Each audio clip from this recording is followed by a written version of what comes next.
the bus stop, swerving into what's hot. Coming live, Shady Sports, yeah, we got it on live. Sports and music, yeah, let's get into it. Do it like no other, do it. Blueprint for consuming the team that's never losing. Coming live from Colorado, like, share, and follow. Shady Sports, the motto, fresher than avocado. Play by play and ball for ball, we coming to you from afar. Day to day and call for call, we talk about it all. Yeah, it's the bus stop, talking sports and hip hop. Jump on the bandwagon, cause we talking what's hot. 8303, Denver, what's happening? We got sports action, come take a ride with us. If you DJ and a rapping, no capping, stay on LinkedIn, bringing sports and rap news, stats news, and talking Denver's who's who. And we ain't hard to find, we on Shady Sports Network like all the time. Gemini Static got the ball, it's time to grind. It's the show you won't wanna miss, not one line. And ain't there not a show bringing what we bringing. So go ahead and tune in, man, we just hanging at the bus stop. Shady Sports, Shady Sports, Shady Sports, Shady Sports, Shady Sports, Shady Sports, Shady Sports, Shady Sports, Shady Sports, Shady Sports, Shady Sports, Shady Sports.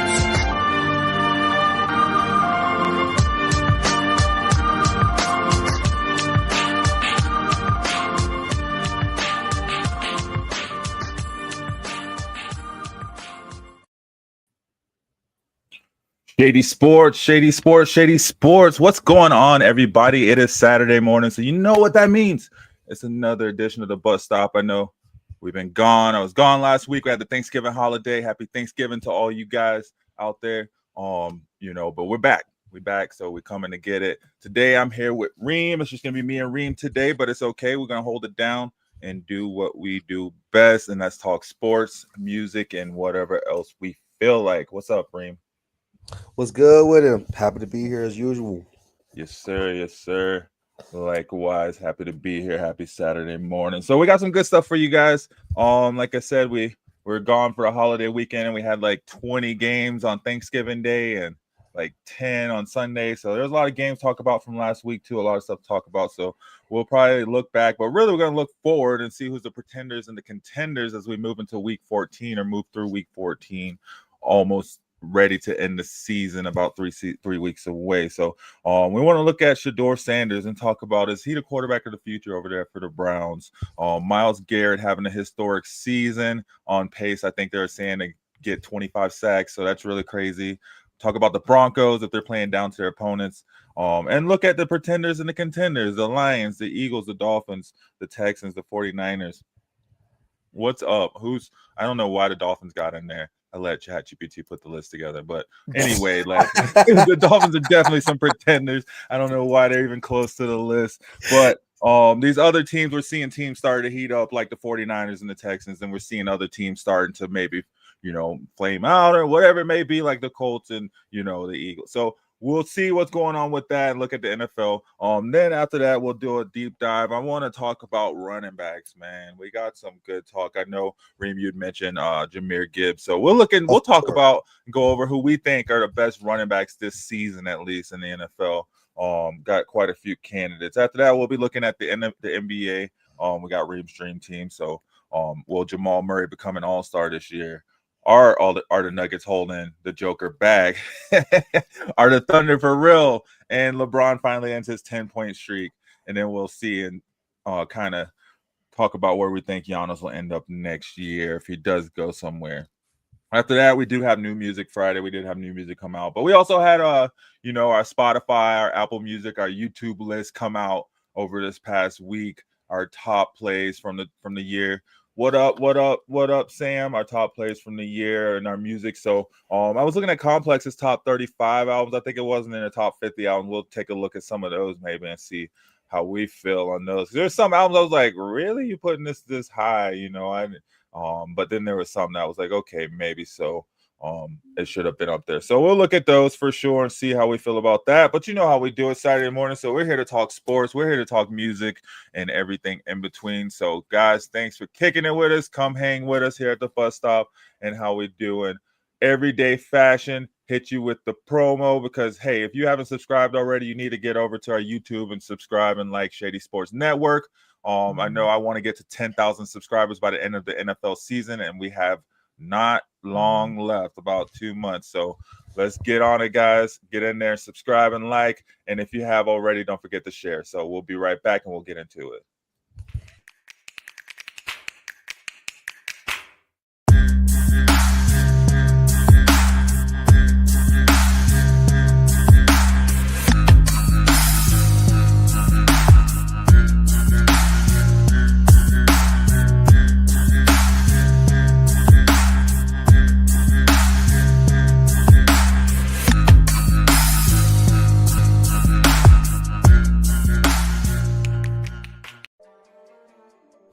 Kane. You thought you wanted Gunther against Chad Gable, but you didn't. And I'm going to tell you why. Chad Gable would take everything that Gunther's done and bury it.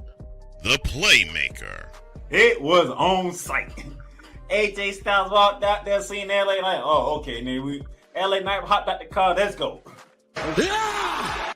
Break down everything in TNA, AEW, and all of the WWE programming. Join these two kings, monarchs of wrestling, live every Monday at 6:30 p.m. Eastern, 5:30 p.m. Central on the Play Caller Sports Talk YouTube channel.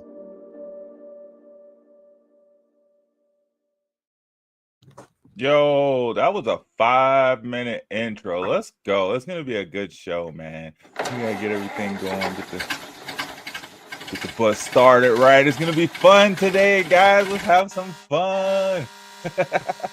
Hey, Reem, man.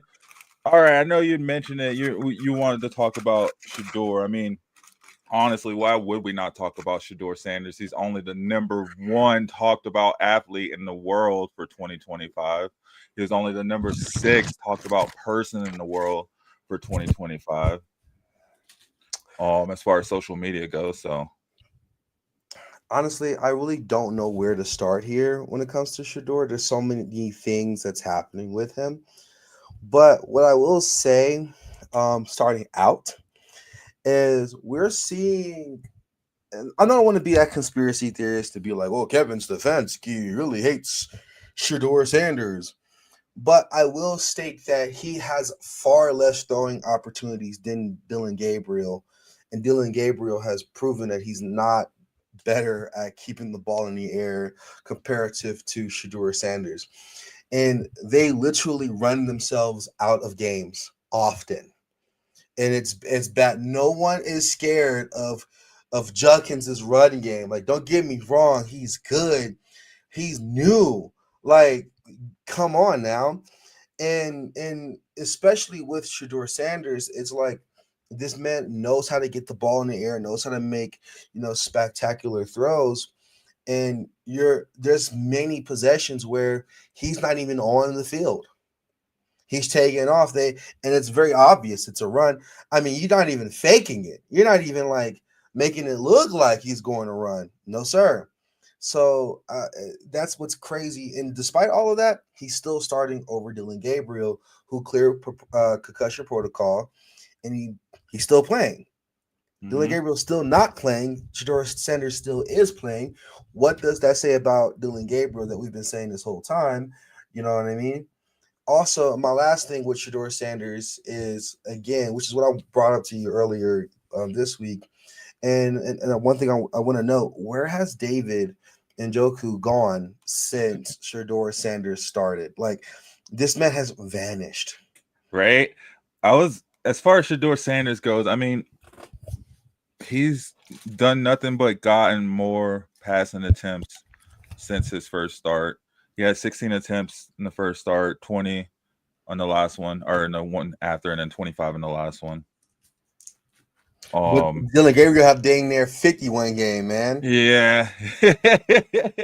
Yeah, you see it going up though. I feel like you see the trust picking up maybe a little bit more. And for the fact that, they're still rocking with Shedeur.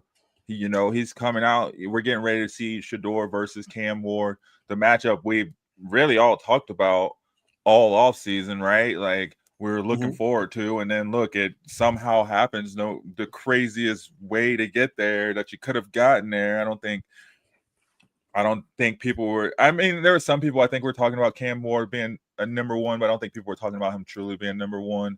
I don't think anybody foresaw, Shedeur falling as low as he did, and then not playing for, the first 14 weeks or 12, 11 weeks or whatever, and then finally coming in and being the starter when they do play each other. And then, I mean, and the Browns don't have like the worst. I mean, they're 3-9, but it's still like they still have a better season for the most part than the Titans. I mean, yeah.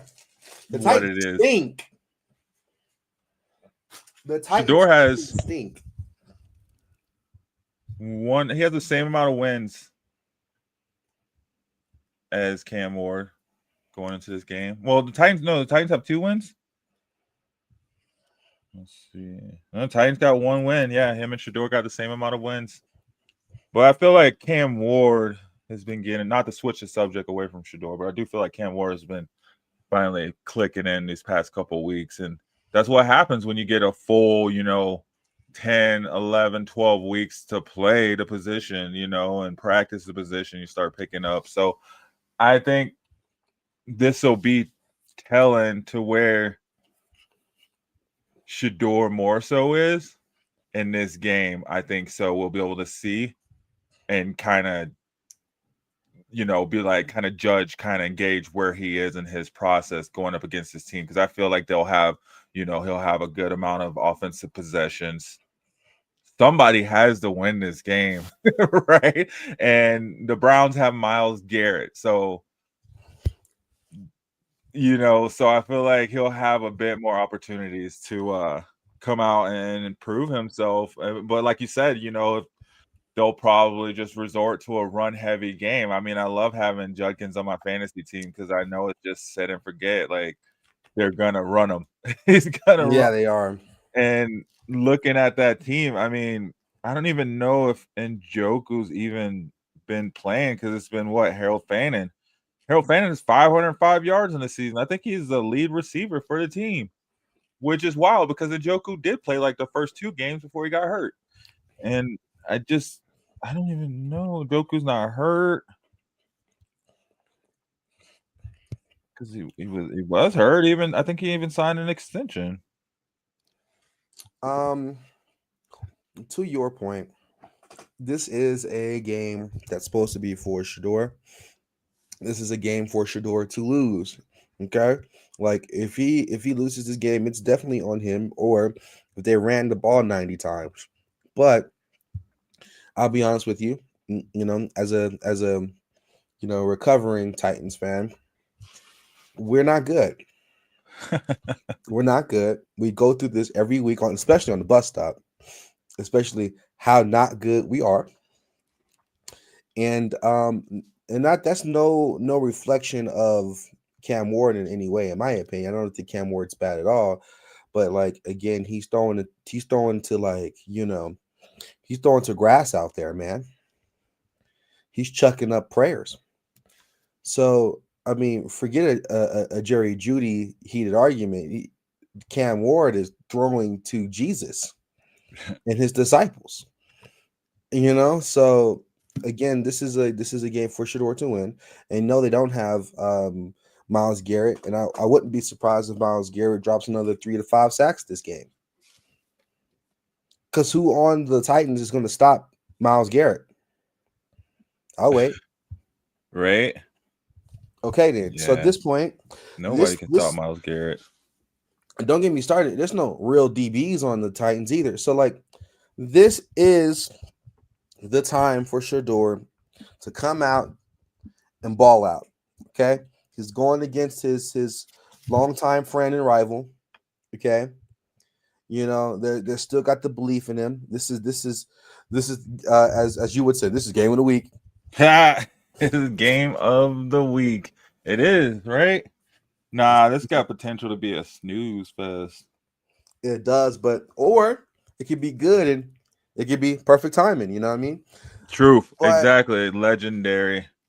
Could be legendary with 2 L's. I don't know, but at the end of the day, we're gonna have to watch and see what Shedeur's gonna do. This is another Raiders situation. The Raiders, they stink. And I think the Titans they helped the Broncos. Worse. They helped the Broncos by beating the Patriots in week 1. So technically, we hold the common team tiebreaker over the Patriots for the top spot right now because of that loss to the Raiders. Nasty, absolutely nasty work. But anyways, that's where I'm at with Shedeur. This is his game. This is going against a Raiders level team that's pretty trash. Love the Titans. I'm sorry, but love them, but they're not good. So we're going to just have to watch and see what's going to happen. my question becomes: how do you feel about this Shedeur Sanders, Jerry Judy situation? Are we overhyping it? Yeah. You know, is this Jerry Judy always complains. That's why he's not with the Broncos, right? It happens, man. He has to get mad at somebody, right? Like, it's just wild he didn't get mad at Dylan Gabriel like that. I don't understand that, but it's because he didn't get the ball. he got either he didn't get the ball at all, or he got the ball right off the scrimmage. Yeah, so I mean, he can't stay mad at. Dang, Myles Garrett got 19 sacks. How many sacks did Nick Benito have? He can't get mad for long because at least the ball is being thrown around the field. He's just mad he's not getting it. Maybe he got open. He was supposed to be like the best route runner out of class, and I mean, I just see CeeDee Lamb killing it, crushing it. Jerry Judy ain't done nothing. He hasn't been as explosive this season in general. Like, we haven't really seen a crazy Judy play. We've seen the other two receivers do well. Well, he want that Jameis Winston treatment where he just get it thrown to him, 800 times a game.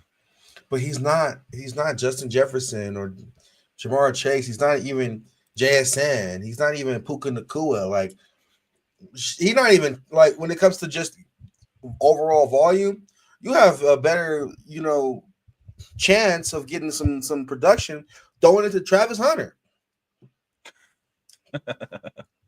Yeah, like, I mean, get out of here, man. Jerry Judy has just not been it. Period. Right? Let's see his stats. So it is kind of like I don't think Shedeur's worried about that. No. I mean, it is his first time dealing with maybe controversy from a receiver. You know what I mean? That because he's so used. He had Travis Hunter. He's known forever. And then pretty much at Colorado, everybody was just about it because they were winning or they had great culture. Right? They had Lil Wayne coming in, and it was a fun time. So. There wasn't a whole lot going on, but let's see. Yeah. Jerry Judy for this season, he's on pace to get, he has 421 yards. That's why he's mad. Harold Fanning got 500 yards. That's not hot. Yeah. That's not hot. Yeah. Cortland Sutton has 700 yards. He probably should have stayed with the Broncos. Yeah. He wanted to be number one, big dog. He wanted to have that number one next to his name. Like, who cares? Like, you just go out and play. No, Jerry Judy, bro. Don't do that to yourself. I'm not even a Browns fan, bro. Bro, get out of here, bro. Yeah. And they got so many receivers on the Browns team, honestly, that's just as good as Judy. They do. That is like the same, honestly, like for the most part, like the same player as Judy. Facts. I don't think Judy's any better than Cedric Tillman. I mean, Isaiah Bond's just a rookie, but still, like, he knows where to be. He knows where to be. Exactly. Like, Jerry Judy is like, he's supposed to be known for his route running, and he just doesn't do that. No, he doesn't. Right? He's no Amon-Ra, I tell you that. Not at all. He is the 58th ranked receiver. 58? From 32 teams. That's wild. I mean, blame it on the quarterbacks. They did go through 3 different quarterbacks. Well, 2.5 because Dylan Gabriel couldn't see over. Still, anything. But Joe Flacco immediately looked better. Immediately looked better in Cincinnati, right? And he had that's wild. Jerry Judy's no Jamar Chase. he's not even what's the other guy? He's not even T. Higgins. Oh man. All right, let's see what else we got. So Myles Garrett, 19 sacks. Nick Benito has 10.5. That is wild work. I remember they were talking about what's the sack record? I think it's 22.5 or 23, something like that.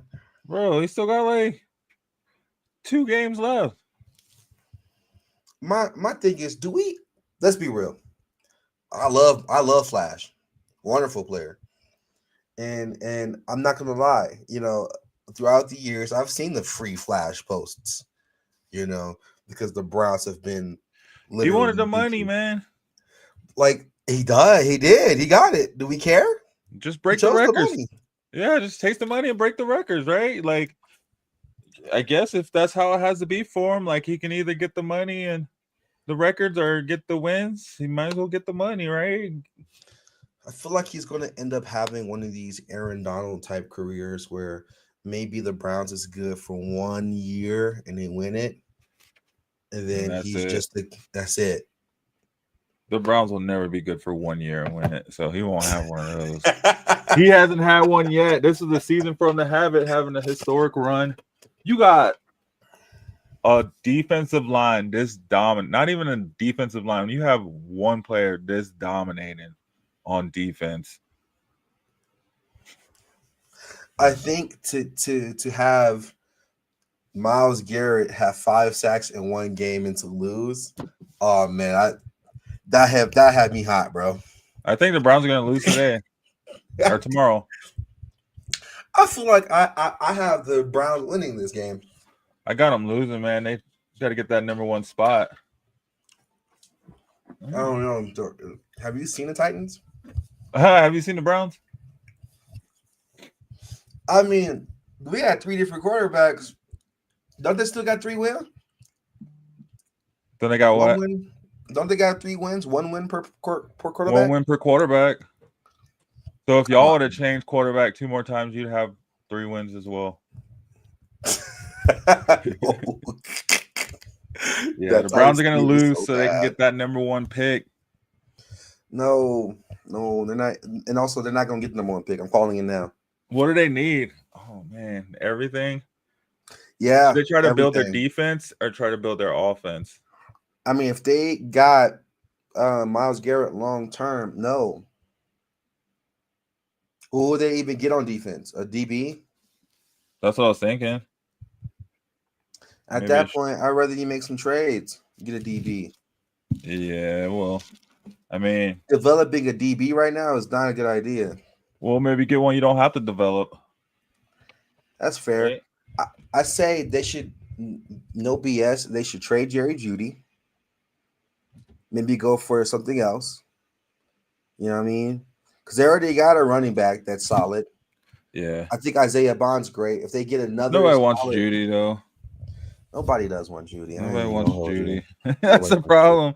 They can't trade him. But nobody wants Jeudy. Yeah.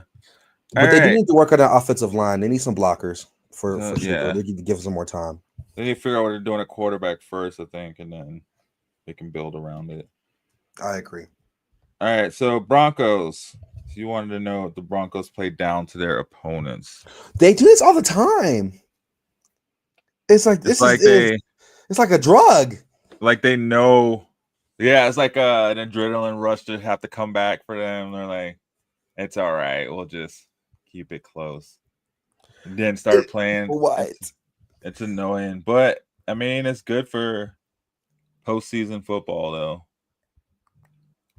Like, you want that, right? When you get down to those postseason games where it is close games.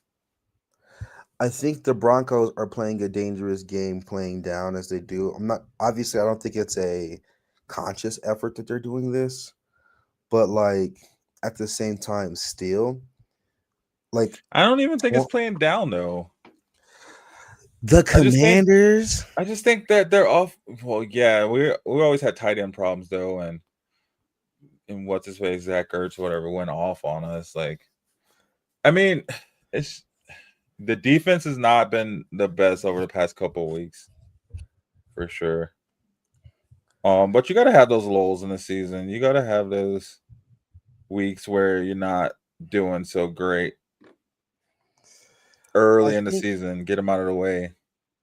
I think the Broncos have a lot of talent as far as options are concerned, and it gets them out of games. But having a nail biter with the Commanders and a nail biter with the Jets and the Raiders. The Jets and the Raiders. Yeah. You know what? Well, it's that's the thing though. I'd rather have a nail biter and a win than go out and lose those games and then be like, why are you losing these games when you know you should be winning them? At least they're still winning them. I don't know. That's fair. I think the win is most important, but it's like I feel like to a certain degree, even though I am a proud Broncos hater, I think to a certain degree, Broncos do have a tendency of playing with their food. Yeah. Well, you can't go out and blow everybody out. But the Raiders, you could They're blow an the NFL Raiders team. out. They are an NFL team. They get paid just like everyone else. They're an NFL team by technicality. They're technically a NFL team. The Raiders are technically an NFL team. Yeah. Also, beating the Giants by 1 point. Yeah. Well, I mean, they had to come back too. That was a 33-point quarter. That's the thing. It's like, so here's the thing, right? I think the Broncos and I hate, what? Are you, that's a crazy question. I know. I try to remove that. we're gonna spoon right past that. Yo, all right. It's like, oh, you can't remove it. That's crazy. That's crazy. That's a crazy question. Wow. Anyways, I think, like I said, I hate that I'm saying this on air, on live. The Broncos is a good team. They are a good team. Probably the best team right now. I'm gonna tell you now, bro. This might be a reason they lose a playoff game. What? Playing down, not doing what they're supposed to do for 4 quarters. The thing is, when they do get to the playoffs, they're gonna be playing teams like the Bills, the Ravens, the Chiefs. They can't play down to those teams because those teams are good. They're gonna have to give it their all against those teams if they don't get that first round bye. And maybe even in the second round, there might still be some of those teams left. But that's the thing. Like, there won't be any down teams in the playoffs because the teams that are on top are the teams that would be the teams that are down, right? The Patriots, the Colts, the Broncos. And then you got the Bills down low. You got the Ravens hopefully going to win the division. The Bengals could sneak in there.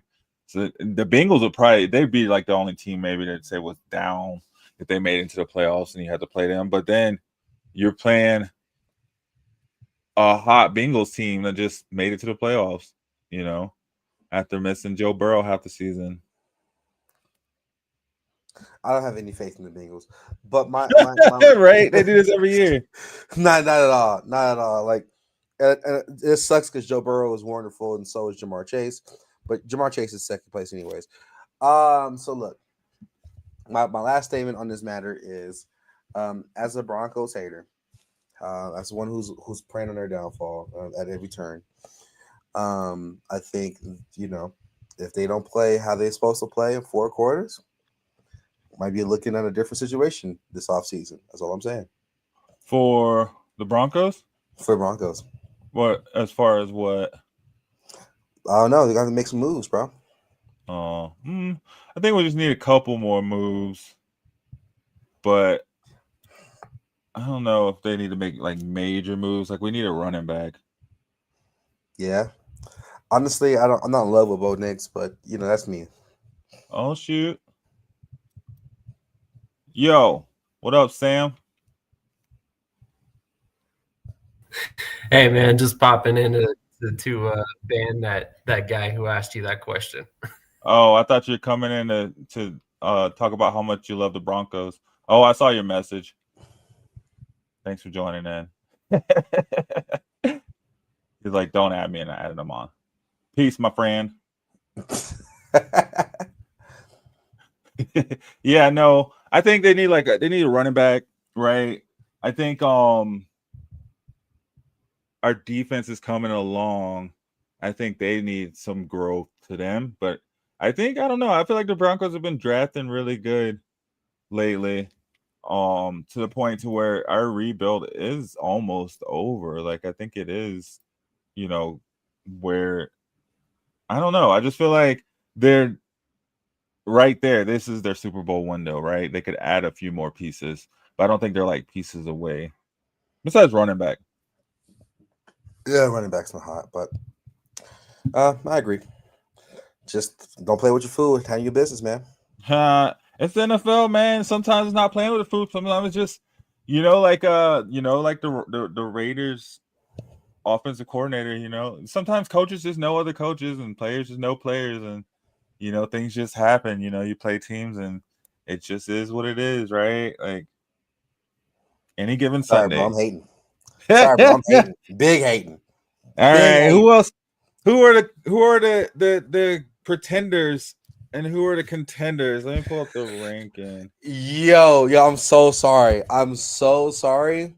As a hater, the Patriots are pretenders, bro. Do not fall for the trap. Whoa, hating. Well, they do have is it like the easiest schedule or one of the easiest schedules? Like, I'm the so NFL. sorry. You know that Patriots fan you got a friend who's a Patriots fan who's living it up right now. Don't do that. We're back, baby. Oh, we're back. Them Tom Brady days, baby. No, they were hating on sir. Tom Brady when he first started. I remember when Tom Brady first took over. I was like, dang, he's like one of the most accurate quarterbacks out there. People were like, you're stupid. Don't say that. But I think Drake May is really good for that team. They do have the luxury of having a really, really easy schedule. Let's see. They played. I mean,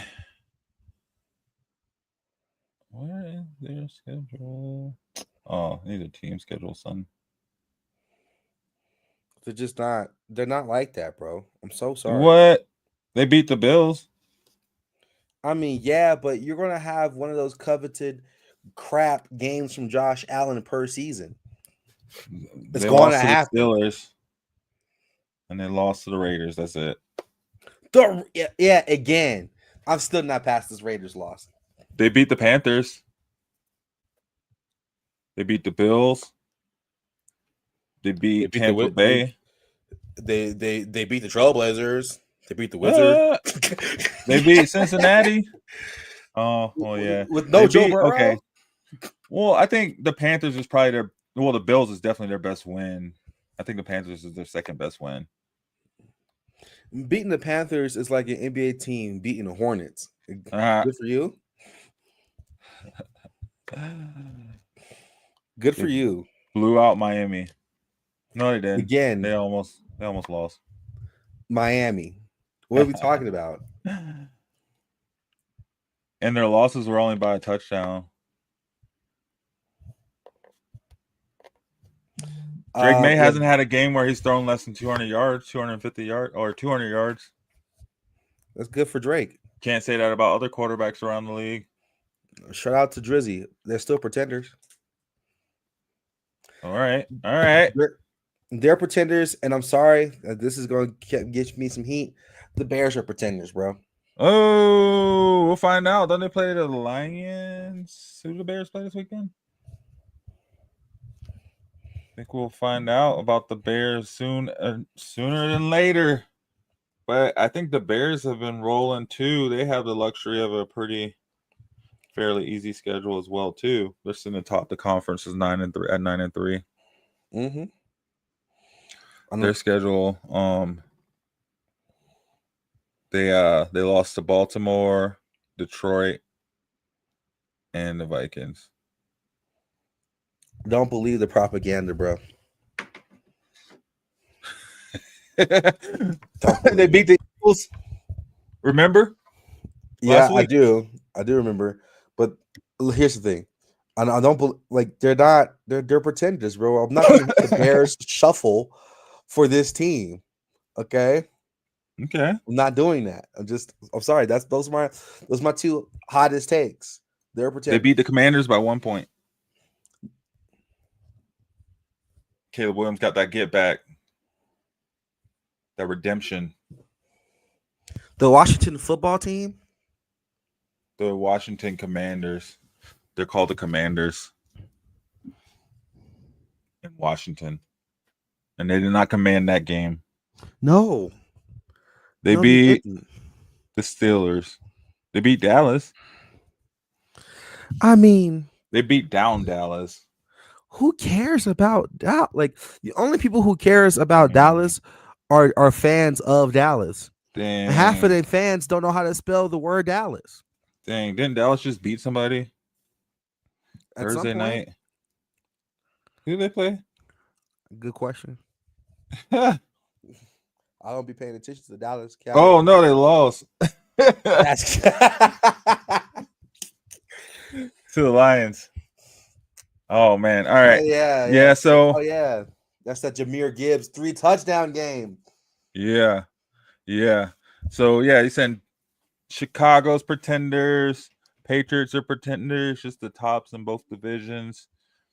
They're gonna get that bye week and lose in the second round. Oh, for sure. What about the Rams? The Rams are great. I don't think they're gonna win it this year, but they're great. Yeah, They're great. we'll I see. also think the Seahawks are pretenders, but that's a different. Seahawks are definitely pretenders. They always do this, and then they go and lose. What about Tampa Bay? I think Tampa Bay's pretenders. I've been asleep on Tampa Bay all season.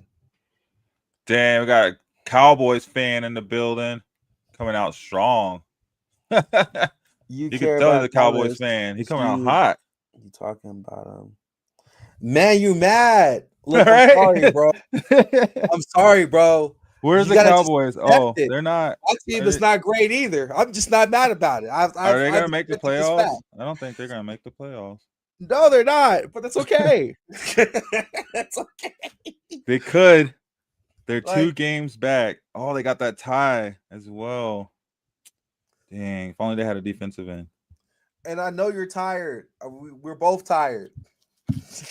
Yeah. My team isn't good either, brother. No, but all right. Baltimore. What about Baltimore? They got a chance to come through. They are at top of their division, I think, right now, actually. Which Here's the is thing. craziness. They started 1-5. Yeah. I'm disappointed in Baltimore. Now, mind you, of course, Lamar got injured. Yeah. But like this team coming into the season was supposed to be like the team to me. Like that Jair Well, they're Alexander looking like signing. it now, right? Eh, Oh, they lost their last game. yeah, they did. I think they have a chance to make a strong push. I Right. think if there is a team that isn't crazily on top that could win it all, it is the Ravens. And I honestly think the Ravens' biggest enemy is the Ravens. Much of their matchups, they have all the tools to win. It's just a matter of putting it together. Mm-hmm. What about the AFC South? Probably sending 3 teams to the playoffs. FC South. The Colts, the Jags, the Texans. Somebody has to win that division. Right now, the Jags are on top of the division. The Jags are heavy pretenders. What are we talking about? Pretenders? Super. Contenders? So the Jags are Pretenders. contenders? Don't do that. Don't do that. Duval, don't do that. So you're saying the Colts are going to win that division? Duval. Likely. And they're also pretenders. That's all pretending. What? Yeah. That right there, that's the theater club right there. Right? Yeah. We thought the Texans, I think their best shot was probably last season. And they really didn't. They just, they didn't do a whole lot with that. Or the season before, sorry. CJ Stroud's first season.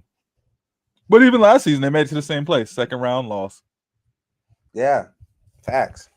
And then Jags, I mean, gosh, they're just doing a lot with nothing right now. I don't know. It takes some heroic feats for them to even go anywhere. The Colts, Danny Dimes, that'd be something. Danny Dimes makes the playoffs. All I'm saying is this. If the Broncos match up with any of these teams, you're going to be happy. Well, they won't, though, because these are the top teams. The So Colts? they could probably, Or yeah, they could probably match up with the Colts. The Jags? The Texans. The Texans. Depending on who wins that division, they'll probably because they'll match up with whoever's last. Well, depending on where they fall out too. So we have to see where they end up the season as well too. I'm not gonna lie, I'd be chipper. I'd be ecstatic if I had to match up against the Texans. Right? but they'll probably match up against like Kansas City or Yes. Cincinnati.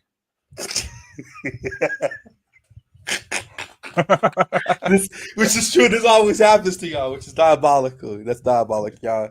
Yeah. I get the corn fed New England will matchup. New England will get the Texans.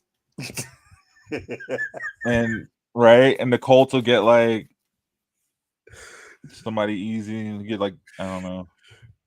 That's They'll funny. play themselves. They'll get the Chargers. Yeah, so that's so funny.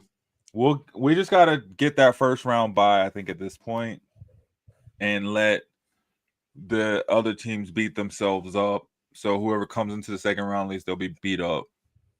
That's fair. Right. That's super fair. How do we feel about these running backs? I think Jahmyr Gibbs is a sleeper dark horse pick. Everybody knows about Jahmyr Gibbs. He led the league in scoring touchdowns last year. I'm saying for offensive player of the year, so I'm saying. Oh, he better be in the running. Oh, let's see. Literally, he's in the running. I think he's leading in yards and touchdowns again. Well, at least touchdowns. Leading in touchdowns this season. This man's just doing it big, bro. He's just doing the thing. Let's see. Running back rankings. Yeah, man. 3 touchdowns last week. How many? Didn't he have like 2 the week before that too? Yep. Yeah, this guy is. It's funny. It's looking at these rankings from October 15th.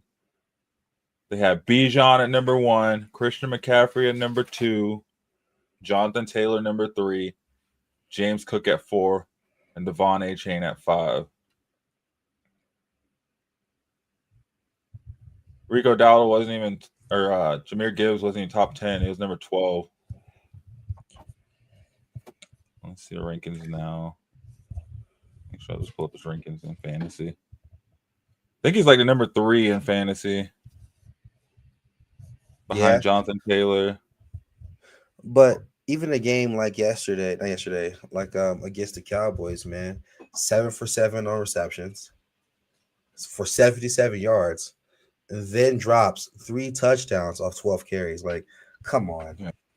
He's the number 2 running back in PPR in fantasy. This is ridiculous. That's a ridiculous game. Yeah. It would have made it crazy if he had a receiving touchdown. He should have had a receiving touchdown, but I think Ra had to get that. Yeah, he's ranked as a running back 1. Well, obviously, there's only 1 game played so far this week. Last week, he was running back 31.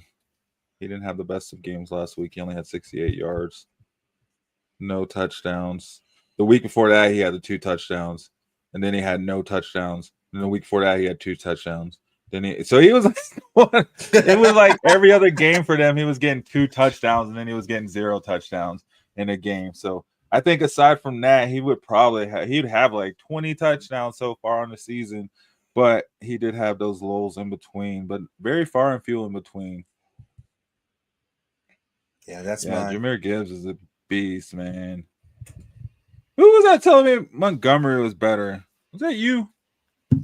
Somebody was saying David Montgomery was better. No, what? I was like, no, not at all. I forget who I was talking to. I think I just stopped talking to him. No. I mean, I do like Knuckles, don't get me wrong, but no, brother, no. He's good. It's just not. I don't know. Can we talk about Saquon this season? The Eagles isn't whole. Yeah, but they're still winning games, but not off the back of Saquon this time. Nope. Saquon is number 13 ranked running back this season after ending last season as the number 2 overall running back in PPR. Who was number 1? Derrick Henry? Yeah. Of course. I mean, he's had He was running back 43 last week, running back 30 the week before, running back 27, running back 19.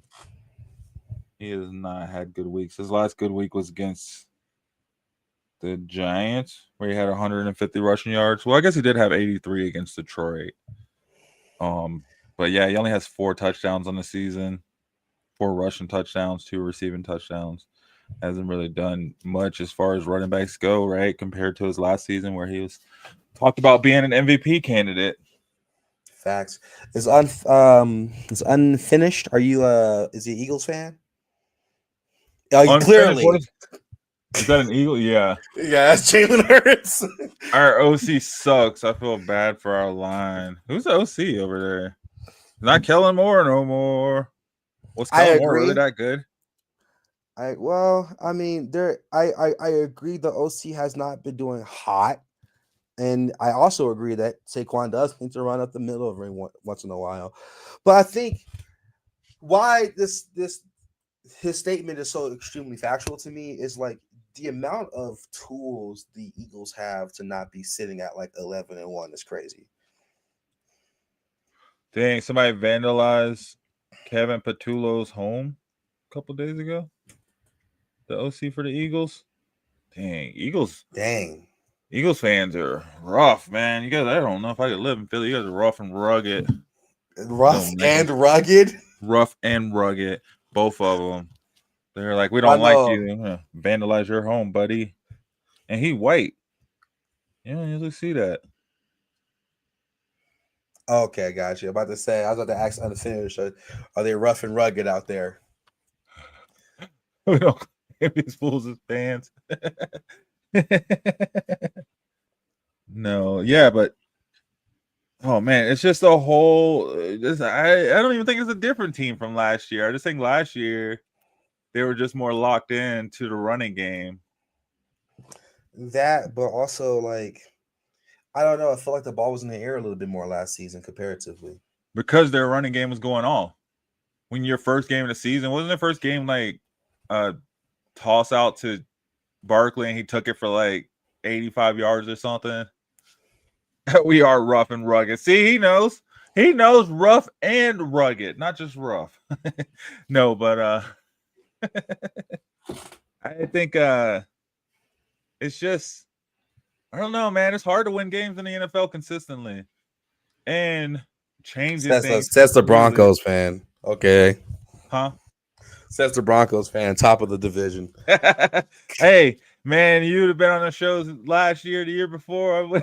There's some shows I didn't even want to come on because the Broncos are, so, everything rotates and everything changes. And it seems like it could be the exact same team and just a completely different vibe, which it is, right? They have a completely different new OC. Like that probably wants to bring his visions and he has to change wording on everything, right? Because you don't want, when you play the Saints, you don't want them thinking what you're doing, or I don't know, but right, they had to change up their offensive. They probably didn't change it up a whole lot, but there was definitely changes to it. He definitely put like his wrinkles into it and added his plays into it and his terminology. So I mean, that could be throwing stuff off. Jalen Hurts is more like a running back too, instead of a quarterback. In my eyes, he's a good quarterback, but it's just hard. You got so many Chiefs on that Eagles team.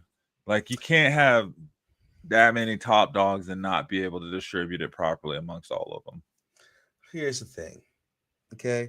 I'm not going to allow any Jalen Hurts slander here. Okay? I'm simply not. Secondly, okay, I'm not going to be. Okay, Hurts has a new OC every few. Yeah. That thing it changes a lot. It doesn't seem like it. May not seem like it, but I mean, heck, even at our jobs, you get new people coming in. They made new things differently too, right? Things just change slightly. Well, also, again, I'm not letting you escape this running back statement. Jalen Hurts. There will be no Jalen Hurts slander. Okay, but I'm also not like a Jalen Hurts purist, like he's better than Lamar Jackson. No, he's not. But he's a pretty accurate quarterback. Hey, he is a Super Bowl MVP. Lamar Jackson can't say that. Lamar Jackson can't say that, but he also can say he's a many-time regular season. Anyways, we're gonna move on. I think Jalen Hurts can get the ball in the air, but to unfinish this point, having an offensive coordinator that does not agree with the play style of the team initially can create this dissonance that causes them to not perform at the level that they're used to performing at. And honestly, I'm going to be real with you. I don't even know why we even changed that, why they even changed that. It wasn't broken. Why would you fix it? That was fixing it, right? Last year was them fixing it and getting to the Super Bowl. But like right now, I don't know why we're making changes to the schemes because it's not the same. It's a new coach. The schemes were working before. Why are we changing it now? Kellen Moore took those schemes with them. So it's just like, I would be watching film, figuring out how can we either do it to a similar degree, but still at a similar level. But we're playing an entirely different brand of ball right now for the Eagles. And it's not hot. It doesn't look sexy. It's not the right. Who was their OC the year before? Kellen Moore, because he was just there for a year, right? They had who was their OC before when they had DeAndre Swift and they couldn't run for nothing. They didn't want to run.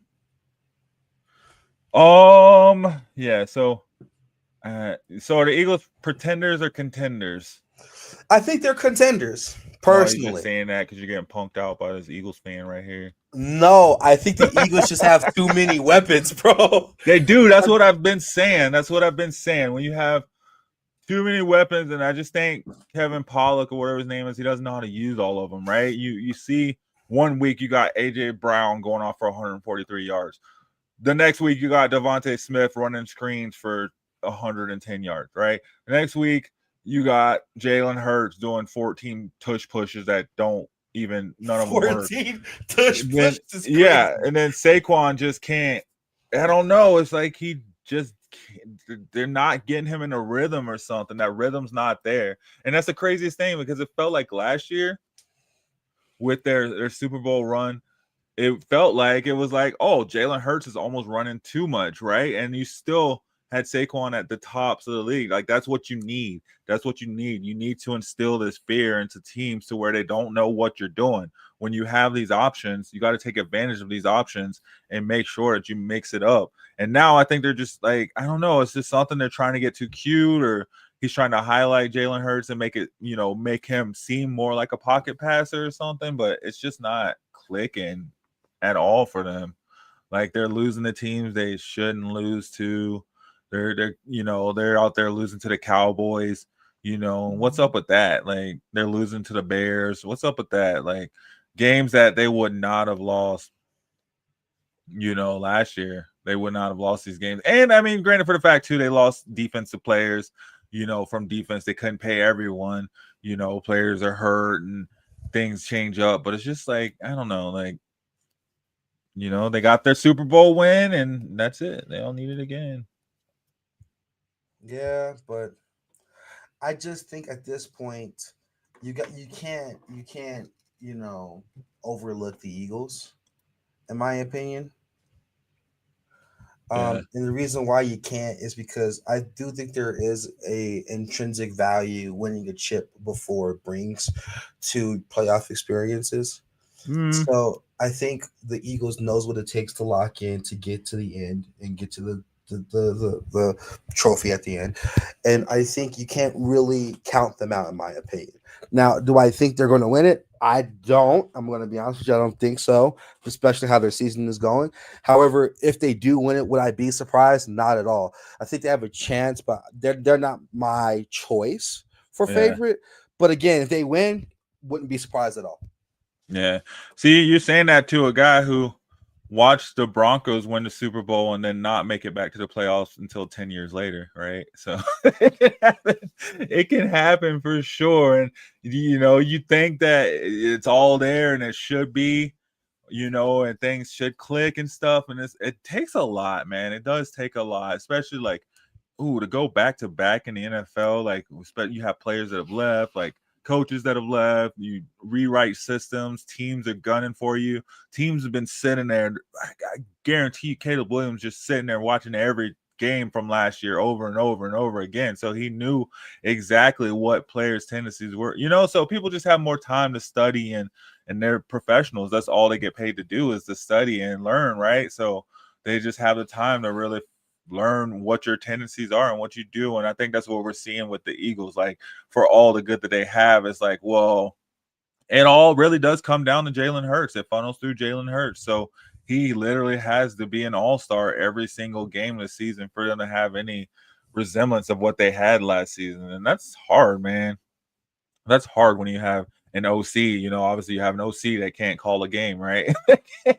Like, has it wrapped up and can't just do the simple things. Maybe that's it too. Like, they were saying that about Sean Payton and the Broncos too, how they needed to go back to just doing the simple things and just doing the simple things and maybe just getting that right first, and then branching out and trying to do all these, these cute plays and stuff. And maybe that's where the Eagles are. They need to maybe slim down the playbook and just keep it simple and just get back to basics for a second, and then at least finish out the season strong, right? Like, because they can't implode right now. It'd be really bad if they just go on this lose streak right now and then completely miss out on the playoffs, right? We already see the Chiefs potentially doing that. So it'd be hard to see both Super Bowl teams out of the playoffs. Yeah. And I mean, he's had a lot of success. It's hard when you get a lot of success earlier on too, right? Like, there's only really so far one player we've seen that's kind of handled the success and continue with it as far as quarterbacks go, and that's Pat Mahomes, right? So, other quarterbacks it seems to be hard for other quarterbacks to continually do that and carry their team. And that's the thing, is like, especially once you win it, right? Like, you maybe, who knows? Maybe you feel like he shouldn't have to carry the team. Maybe he feels like they should have to carry him, right? He already won it. He won Super Bowl MVP. Like, why do I got to do all the work?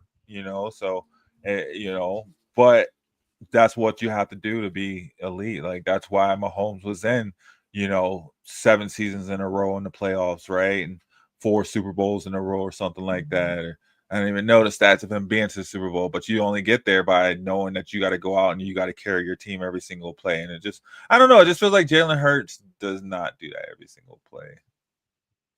Well, he's not even allowed to do. He's not afforded the ability to be able to do that every single play. It's kind of like how you were saying earlier about how, like, Shedeur gets taken out of plays, completely. I think Jalen gets taken out of plays completely, not in a sense of handing it off to Saquon, but in a sense of what's going on with this play. Why are we doing an RPO right here?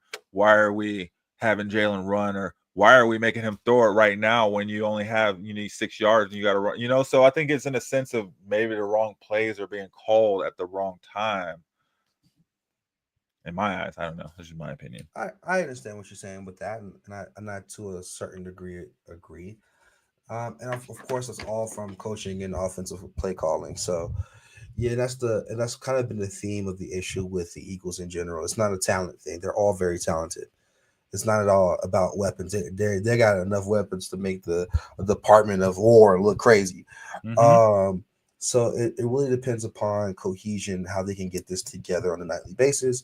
So, and just like I told you about Shedeur earlier today, that this is the Browns' game to lose. I think this year, this is the Eagles' championship to lose. So at the end of the day, if they lock in, they'll get it. If they don't, they won't. Very simple. Oh, man. What was that for? No, it is not the Eagles to lose it this year. I think if anything, over there, I guess, yeah, maybe out east it is the Eagles will lose it. Quite honestly, like, that's a jumbo bunch over there.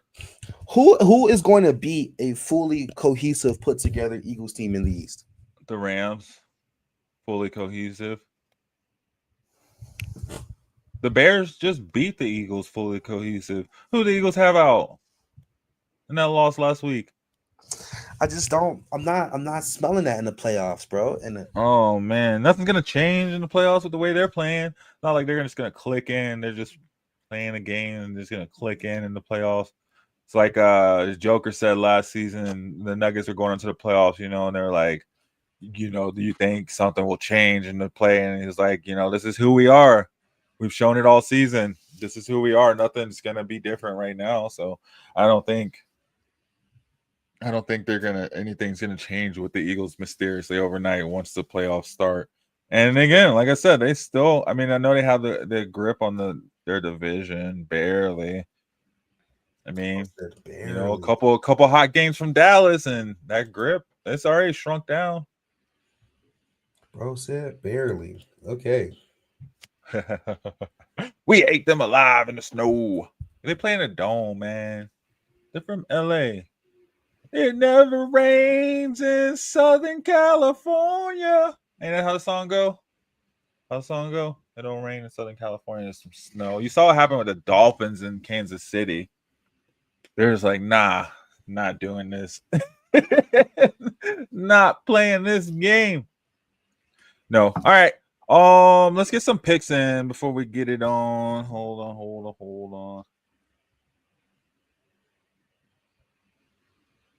on. Week 14 picks. We'll just go run through and do the picks quick, and then we'll keep it moving over to some NBA talk. So Titans and the Browns. You said the Titans? Or you said the Browns? You see my face expression, bro. I know I had to look up and see. I was like, oh. You got 3 more wins. Bro. Oh, gosh. This guy is confident in the Eagles. I mean, can't blame him, bro. It's the Eagles. So you're going for the Browns, you said? Yeah, the Browns. Oh, man. It's a hard one. It's game of the week right here. Isn't that what you said? You said it. I didn't say it. You said it. Game of the week. I did say that. This could go either way. I'm going to go Browns because I got to go with my boy, Shedeur. I kind of want to look at this. Oh, of course, they're Monday night primetime teams. Colts, Jaguars. Jaguars. At the Jags. And you call both of them pretenders. Yeah. Walk that back. What are you going to do now? Yeah. A pretend off. We've been calling. Well, I'm so sorry. Well, it's hard to tell with just words. We don't know, but now we know. I saw the girl emojis, but I was like, I should have known when you said you were an Eagles fan. That's all I'll say.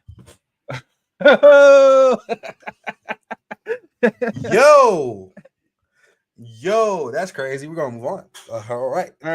Who are you going for? Colts, Jaguars, Jags. Because you just call the Jags pretenders. They are. This is a pretend off. They're pretend off. This is a pretend off. I'm going Jags too. Just for the sake of Broncos keeping hopes for the top seed, so we need the Colts to continue to lose for sure. But this game, guys, these first 2 games, they're just like, yeah, just toss a coin up in the air. I don't think you need to watch any one of these. You can just kind of take your pick. Any one of the teams could win. It'll probably be a tie somewhere in here. Commanders at the Vikings. This is Commanders. I don't know why I thought too long on that. Whoa. Commanders? The Vikings are. Oh, Jaden Daniels is playing, huh? I think the Vikings are so boo boo, bro. I'm gonna go Vikings because I need JJ to do something. Man, we didn't talk about that either. What's up with JJ just wasting away Justin Jefferson's career? Go ahead, drop a link. Let me tear you apart. Minnesota. You're choosing Minnesota? You go. Yeah, see? It's Justin Jefferson's career being wasted away. Yes. Oh, yeah. Is playing. Yeah, Justin Jefferson has I don't even know if he has over 600 yards this season. Yeah, I get what you're saying. I still not choosing Minnesota, bro. Justin Jefferson has he has 800 yards in the season. So about half of what he had last season, and there's still 4 games left? 1, 2, 3, 4, 5. 5 games, including today.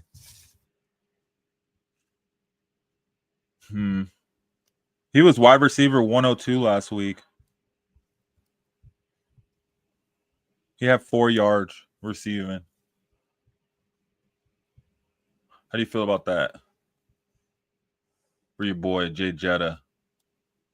You said, I think the Vikings are at home. You said, didn't you say he was better than Jamar Chase? Yeah, Vikings are at home. Yes, he's better than Jamar Chase. And I'm standing on it. I'm dying on that. Oh, gosh. I feel like Jamar Chase still looked good with Joe Flacco. And what's the other Joe they had? The other quarterback they had? Still saw Jamar. I don't think Jamar Chase had a 4-yard game this season.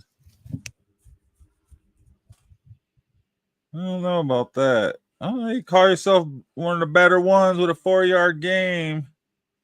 I mean, but who's the quarterback for Vikings again? No 4-yard games. He had a 30-yard game though. He had a 23-yard game and a 26-yard. All right. I'll give you props.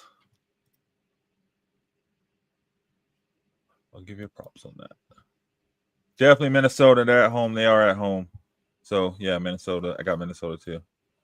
Ooh, Broncos at the Raiders in Las Vegas. Yeah, I'm going Raiders. Guys, of course, you said it too fast. You got to think about that before you say your answer. Yeah, I'm going Raiders. That's a proud Broncos hater. I'm not going to write yours down yet until you let you think. Until I think about it. That's crazy. That's diabolical. All right. What's the score? I got Broncos 33-11. I got the Broncos too. I'm gonna stop being a hater for a second. The Raiders are just so dog water, bro. Like they're gonna have Shedeur next season. They'll be good. Did you know that the Raiders are like this year's Raiders were the last year XFL champions? No, they weren't. They were last year's runner-up in the XFL. The XFL champions would have dogged them. They got a quarterback, bro. What are you talking about? God. Geno Smith getting tackled 10 times. Yeah. Yeah, they got some dogs over there in the XFL. Don't get it twisted. What you got for the score? This is going to be a close game. Yeah. Watch this. Watch this. It's going to be something stupid, too. It's going to be like 21, like 20 or 21. You're right, though. And it'll be like a clincher all the way up to the last second, and the Broncos kick last second field goal. I'm like, why did you do that? Yeah, I fell asleep last week. I didn't even know they won last week. I won't even lie. I fell asleep. I was out east, and it was too late, man. It's like 10:30, something like that. Like, what's going on, man? You still playing this game? Like, so close. You're playing the Commanders. Like, I was like, all right. I took the L in my head. I was like, all right, we got a loss to the Commanders. It is what it is. Like, I'm going to bed. And then they won by like what, 1 point or something like that. Yeah, it's not hot, bro. It's not hot. Yeah. I want to go 24-21. 24-21. No, wait, that's right, because the Raiders are going to score that high.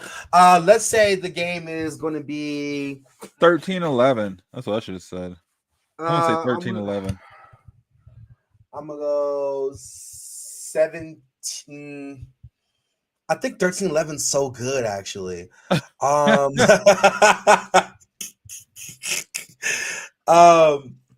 go 14-10.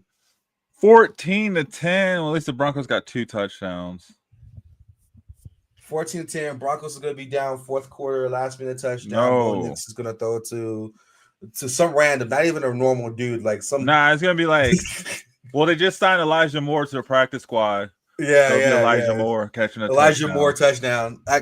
Go ahead and lock that in now. No, I even think about Cortland Sutton. He lobbied to get Cortland Sutton re-signed, and don't even look for him. No. Elijah Moore, go ahead and bet on that. Elijah Moore over a 0.5 touchdowns. Bears at the Packers. Packers, bro. The Pack's back, man. Pack's back.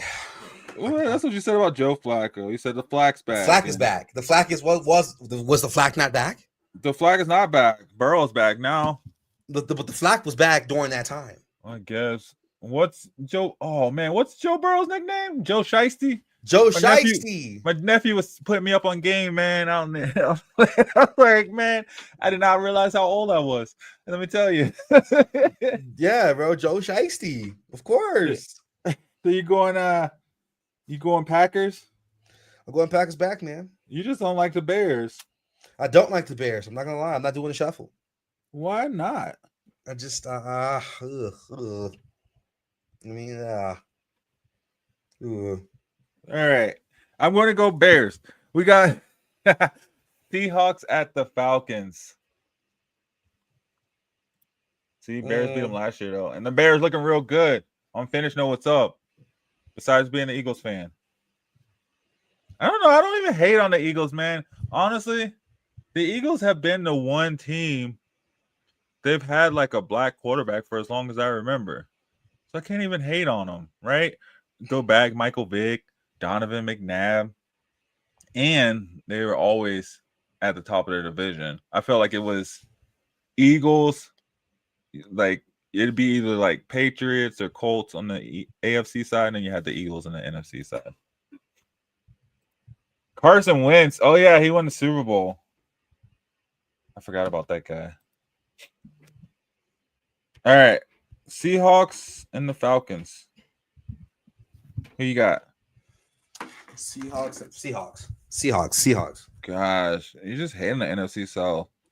I do. What? Why? They're not good? Question mark. What? You don't think the Falcons are good? No faith in Michael Penix? Bulls didn't win that. All right, I'm going Seahawks too. I'll go Seahawks as well. Steelers at Ravens. Steelers at Ravens. I'm going to go with Ravens because I'm biased. Well, and and the Steelers suck. Well, don't do that. You don't think the Steelers suck? They do, but that's okay. The Bengals at the Bills. This is a big game for both of them. The Bengals need this to keep their playoffs hopes alive, and the Bills need it, frankly, to keep their playoff hopes alive. I think I'm going to go the Bengals. I know you don't believe the Bengals or the Bills. I'm going to go Bengals too. I think the Bengals are going to feel more pressure to win this game personally. Yeah, they got to win this game. They haven't won a game since 2024. You got to come in. And the Bengals are going to feel more pressure. 4-8 versus 8-4. That's wild. I didn't know the Bills were 8-4. Dolphins at the Jets. Dolphins, are they pretenders or contenders? This is game of the week. This is Poop versus Dookie, and I'm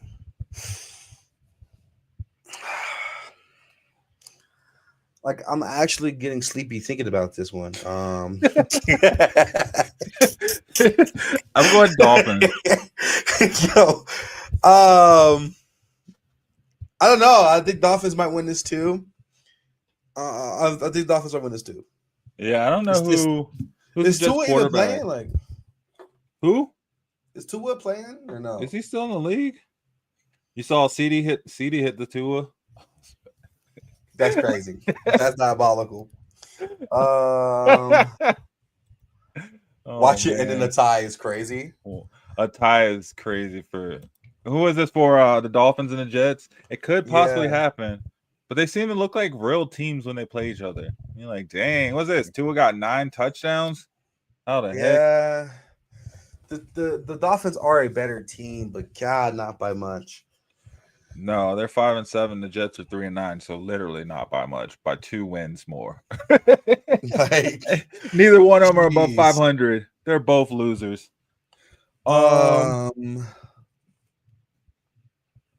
Who's at home? Pick the home team then. The Jets.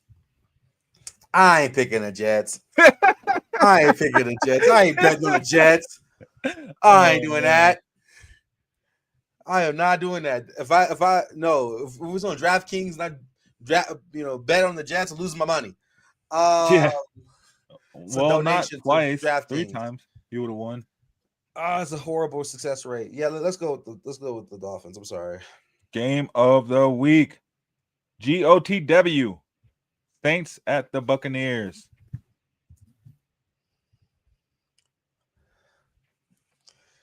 I Bucks, think right? You gotta think about it. I think Miami would beat the Jets on the moon. What'd you say? You said Miami would beat the Jets on the moon? Because they were like, you might want to think about it. Miami is going to cold weather. I think Miami would beat the Jets on the plane. Yeah. It's the Jets. It's not like they're going to cold weather to play the Bills. They're going to play the Jets. They might as well be going to play. What was that? What was that one kid football? The Little Giants. Yes, bro. The Little Giants got a better chance of beating them in the snow than the Jets. Matter of fact, I'm gonna just call the Jets the Little Giants from now on. They're not even the Jets to me no more. They're the Little Giants. Facts, bro. Facts. Stop it. All right, Saints at Tampa Bay. Saints? Tampa Bay. You said the Saints? No. This is a bye week. Tampa Bay needs it though. They want to stay in this race. At 7-5. Tampa Bay for sure. Oh, I thought you were gonna say the Saints. Kellen Moore. No. Rams at the Cardinals. Oh, this potential GOTW. Yo, I think that's static. Hey. Heck yeah. You No still worries. come on talk music. Rams at the Cardinals. Oh, unfinished pick the Rams. Rams, I think unfinished is killing the game right now with this choice. I also is it better than the Minnesota choice? He's certainly better than Minnesota choice. Certainly better. We can't agree on everything. Can't agree on everything. Well, I think Marvin Harrison's out this week for the Cardinals. Oh, pack it up. Do they have Pack it up? Man, Trey McBride. Oh, he's the number 1 tight end. I'd say he is still beasting it. Beast mode. I woke up in beast mode. So no one has faith in the Cardinals, huh? No. I don't even know if this entire year have I bet on the Cardinals. Maybe once. I think I have once or twice. Where's Kyler Murray going to go? When they trade for Shedeur next year. To the MLB. XFL. Hey, he could hit up Paxton Lynch. Come play with the Spartans. You know what I'm saying? Like, he's going to be a shortstop for the Red Sox.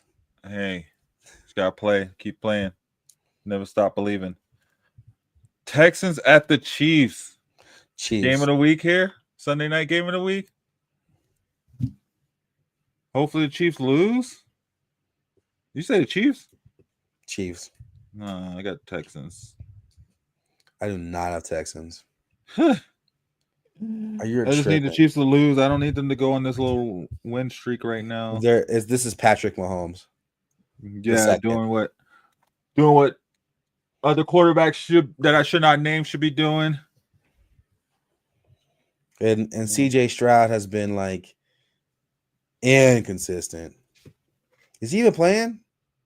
Stroud is not. I don't think he is playing this game. Pack it up. Oh wait, he's playing. Oh, okay. Because I remember he went down with an injury. Yeah, he came back last week for the Colts game. I love Stroud though, but no. What? You don't have faith in Willie Marks? Woody Marks. Nico, my man, Nico. I literally started yawning the moment you said Willie Marks. Nico's my favorite receiver in the league for some reason. He just hasn't. Yeah. He is DeAndre Hopkins 2.0. He catches everything, man. This season it hasn't lived up to it. Yeah. Unfinished. I hope you're hearing this unfinished. Huh? I hope unfinished is hearing this. Why? It's just this blasphemy. Blasphemy for Nico Collins? DeAndre Hopkins 2.0? All right, maybe not DeAndre Hopkins 2.0, maybe more like DeAndre Hopkins 1.5. All right. Let's see. Eagles at the Chargers. Monday night. The Eagles don't like winning against the AFC. I got the Eagles this time, though. Whoa. Only because unfinished is here. Whoa. Dang, I know. I can't vote against the Eagles when unfinished this year, bro. I don't like picking the Eagles, but I like picking them more than the Chargers. So I'm going Eagles as well. Dang, it's only because unfinished is here. We got a clean sweep on the Eagles because it would not have happened. No, it wouldn't have happened. No, not at all. Not at all. I don't know about that, but I need them to win. I need the Texans to win. I don't need these AFC West teams to get wins in this week. All right, there we go. We got our picks. Let's go ahead and take a little break really quick, guys. If you haven't already, please subscribe to Shady Sports Network over on YouTube and all the other social medias as well. You can find us there under Shady Sports Network. You are hanging with us at the bus stop every Saturday morning at 9:30 a.m. Denver time. So come hang and kick it with us at the bus stop. Let us know what you're doing, what games you're looking forward to on Sunday. We'll get these promos. We'll come back and talk some basketball.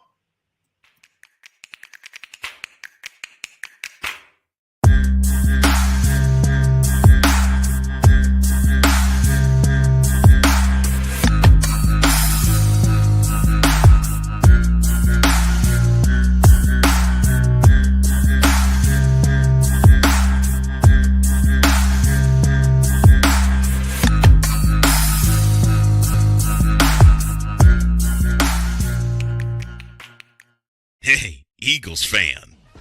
Join my man Cool McCain and a host of others as they break down every single game, every single week in an objective manner, and also from a fan's perspective as well. Remember, this cast feels just like you. Nobody likes you. And you don't care. Fly, Eagles, fly. Eagles Elite Podcast, every Wednesday at 8:30 p.m. Eastern on YouTube and other podcast outlets.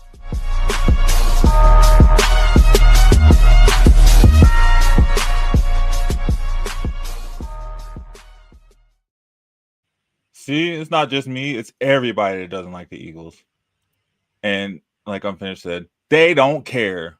That's cool said as well, too. So fly, Eagles, fly. Thanks for joining us, Unfinished. See you. If you come back and join us next weekend, we'll be here same time. Saturday mornings, 9:30 a.m. Denver time on Shady Sports Network, coming in right after Around the Indoor Football World, which comes on 6:30 every Saturday morning on Shady Sports Network as well. All right, so moving on, we got ZNBA. Okay. Right. And Reem's Dream Team. So I know you had some things you wanted to touch on, Reem. I have a few things I want to touch on. We'll start with the Nuggets because we are starting off Mile High. And two players in NBA history have had 50-point games with shooting higher than a 77% from the field and higher than a 80% from the three. And both of those players played for the Nuggets this season. Hey. So this is crazy. This is diabolical. Was that Aaron Gordon? It was Aaron Gordon, and the second player was Jamal Murray. Crazy. You know, not on anyone's bingo cards, I can tell you that for sure. But my point I'm getting to here, though, is the Nuggets have crazy potential. However, there have been struggles with this roster composition in general. Of course, it's very early in the season, but Cam Johnson has not been the craziest pickup. He's not. He's not. I'm waiting. He's been doing a little bit better these past few games. He hasn't been, obviously, he's not scoring 35 points a night like MPJ is for a crappy team, but he hasn't been a slouch like he was when he first came in. He had to get adjusted. Yeah, I just think that also another thing, we're not even on the Cam Johnson point here. The second point of this situation is Jamal Murray. First off, we're going to get to Cam in a second. I just got so much to say about Jamal Murray. I got so much to say about Jamal Murray. I'm still not buying it, bro. I'm not buying the Jamal Murray hype. Yes, he dropped 50. I love that. I'm pretty sure he dropped the game-winning field goal for that Atlanta Hawk game. I didn't watch the end of the game. I just followed it online, so I couldn't tell you. Pretty sure he did. I know he picked up his assist since the last time we talked, though. I know he's averaging what last time was like around 4.2 or something like that. He's at 6.9 now. So Jamal Murray is going to be the reason that this team doesn't win. What? Jamal Murray could possibly make an All-Star game this year. Well, probably won't. But he's having statistically his best season of his career. Shooting 50% from the field. He's 46% from three. And, I mean, he's averaging 24 points a game. So I think as far as scoring-wise, I think he's doing pretty decent as far as a complimentary teammate to Joker. They've had some injuries, too. Like, we haven't had Aaron Gordon, like 2 weeks, a week at least. Christian Brown's been hurt for, like, the whole month or all November. So we've been playing, Timothy Hardaway, starting with Bruce Brown. We've had Zeke Naji out there a couple of games. I think the lineups have been hurting the Nuggets a lot more than Jamal Murray has been. Here's the thing. My statement is very simple. With a player like Jokic having one of the most historically high PERs, period, we don't have a lot of time to be wasting with this player. No. But who would you bring in aside from Murray to put alongside? Because I feel like he is doing a good enough job shooting this season to play alongside Joker. That's what you need. You just need shooters. Cam Johnson isn't doing a good enough job, but Murray's decent. No, he's not. But I've watched enough. I've watched enough games to know, and just seeing Murray's play style. And like Murray, don't get me wrong. Yes, he is going to get you 24 points, but off of what's his shot diet look like? It's not great. That layup, bro. That little flick up he do, bro. It's not hot, man. You do that one way, go up under the goal and throw it up behind his head. And it's just in order for Jamal Murray to work, Jokic has to be so far away from the paint. And honestly, Jokic is the best player in the paint in this galaxy. Yeah, which is weird because Jamal starts doing a little foot shuffles. When he starts shuffling those feet up and down, oh man, Joker got to back out to the 3-point line so Jamal can take it in for a layup. Yeah, a lot of his shots do come from in close. A ton of them do. But the issue with them coming in close is that he's not the best close to the basket scorer on the roster. And that's why you have games where Jokic goes 1 for 11 from 3, or games where Jokic gets 8 rebounds. It's because he's not in the paint. Why is he not in the paint? It's because Jamal's ass is in the paint. Mm-hmm. So it's like you're making your generational talent conform around Jamal Murray. That's my issue with Jamal. It's not his shooting. Jamal's actually a very, very reliable shooter. It's just that the way his style of play is, it requires Jokic to have to move and adapt around Jamal, and I have an issue with that because who's the better player? Don't get me wrong, Jokic can adapt around Jamal because Jokic is him. But like if I'm that's the kind of the thing with this particular situation. Mike Malone was not going for that. Malone wasn't going for that. But he was also overplaying Joker too. That's true, but still, I'm not even necessarily upset with Mike Malone overplaying Joker. Largely because it's the Joker. You do it. So I just don't. I think the way they're playing right now is going to give them some success, but the losses that they lost is ridiculous, and the games that are close are ridiculous. Again, they're like the NBA version of the Broncos, which is funny to me. But they end up playing close, playing down to their competition. Except the difference with the Broncos is Broncos walk out with the win. Sometimes the Nuggets do not. Well, yeah. Like Sometimes, not all the time. The loss to the Kings was ridiculous. The loss to the Warriors was ridiculous. Yeah, we should have won that. Well, Steph Curry got hot. Like, you can't do anything about Steph Curry getting hot and just making it from anywhere. Draymond, I don't think you're hearing me. Draymond Green is 6'6", brother. Yeah, but Steph Curry got hot though. You can't do anything about him making threes. Like everything else was that game was weird. Full court trap him, forced them into twos. If they brick it, that's fine. Well, Murray can't play defense like that though. So that's the thing too. Like you could full court trap him, but then Murray still has to stick with him even for the trap to work. Like because the other guys still have to look at their players too while they're doing this full court trap. And yeah, that's the thing too. Is it is weird to see the Nuggets get run out of the stadiums and any stadium that or any arena that they're in because of the fact that they do come from Denver and having that altitude is supposed to give the advantage, right? Like it's supposed to give us the advantage and the fitness advantage and to be able to close out games. And that was our thing last year is the Nuggets were like, if you got in a close game, they're going to win it, right? And it just seems to be in this close games this season, they're not finishing like they were. Not at all. And I think another thing that I want to state about the Nuggets specifically is that they have a tied record with the Lakers. Don't get me wrong. You know, I'm a recovering Bron fan. Okay. But I'm gonna keep it a bean with you.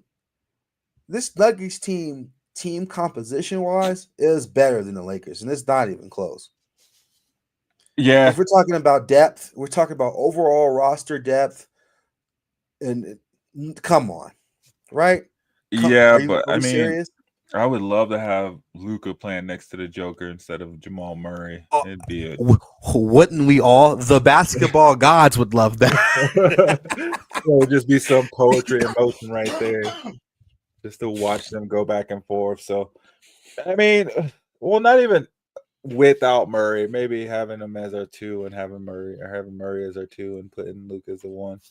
But I mean, that's the thing too, though. The Lakers got other world stars in Luka and LeBron. They do, but like Luka and Bron haven't been playing a bunch. It's honestly been the Austin Reeves show. I know, it's so weird. That's because everybody's like, Austin Reeves ain't finna get 9. He ain't finna do that to me, and then he come out and do it to them.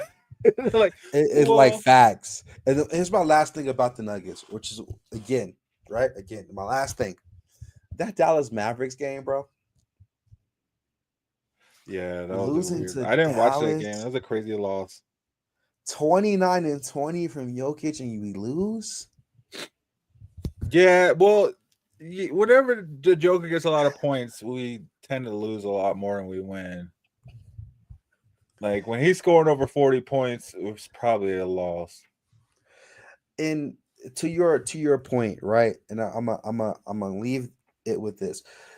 Jamal Murray, like you mentioned, defensively isn't great. Mind you, this man is 6'4". Should he be able to have the defensive tools to be a good defender? Yes. However, Ryan Nembhard, you know what that is? No. Most people don't. You know how tall he is? He's 5'11". This man drops 29, 3, and 10 on Jamal Murray's head, 12 for 14 from the field. Because Jamal can't guard. This man is 5. Right. I'm taller than this man. Yeah.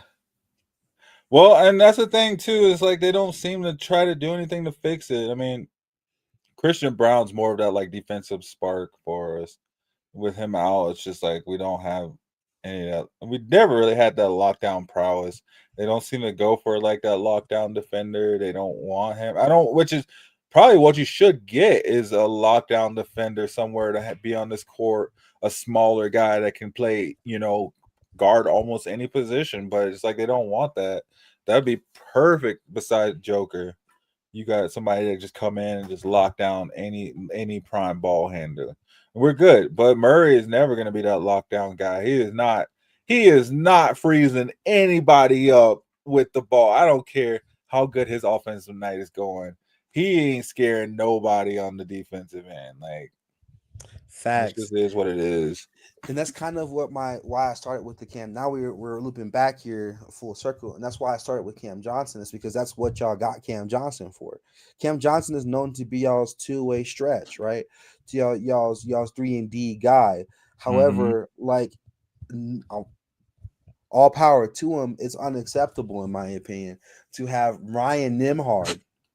There's a 2K auto-generated name. Like Ryan Nembhard, don't get me wrong. All these players are in the NBA. They're ballers, but no way you're letting this man drop dang near a 30-point double on you.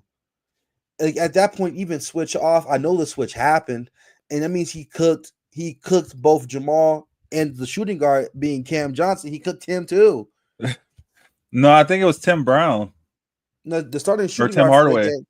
The starting shooting guard for that game is Cam Johnson with 36 minutes. Is it? 36 minutes of Cam Johnson. This man drops dang near 30. 12 for 14? Oh, why am I getting the wrong? 12 for 14, my guy. It was crazy. It's 12 for 14, 4 for 5 from 3, which means he only missed 1 3-shot, 1 2-shot. The rest was buckets. This man was giving you buckets. Hey, man, sometimes players just get hot too.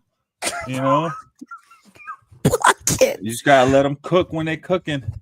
And that's the issue. As far as like defensive schemes go, they have to figure out their rotation. I do agree that Christian Brown, with him being as athletic and as agile as he is a wonderful defender because of that. Mm-hmm. But there has to he be just has that spunk too. He has that energy to him. And I think we're seeing that Cam Johnson, as good as a defender as he's known to be, he isn't meant to be your main defender on the court. Is what we're learning. We don't have one that's meant to be our main defender. And that's a problem. But nonetheless, you still got Jokic. You could put Jokic with me, you, and Static on the court, and we'll get at least 30 wins. Probably. I'd say like 55. So like I said, man, this is the Nuggets got some things to work out. I feel like they can win it this year. They should win it this year. There's no reason why they don't.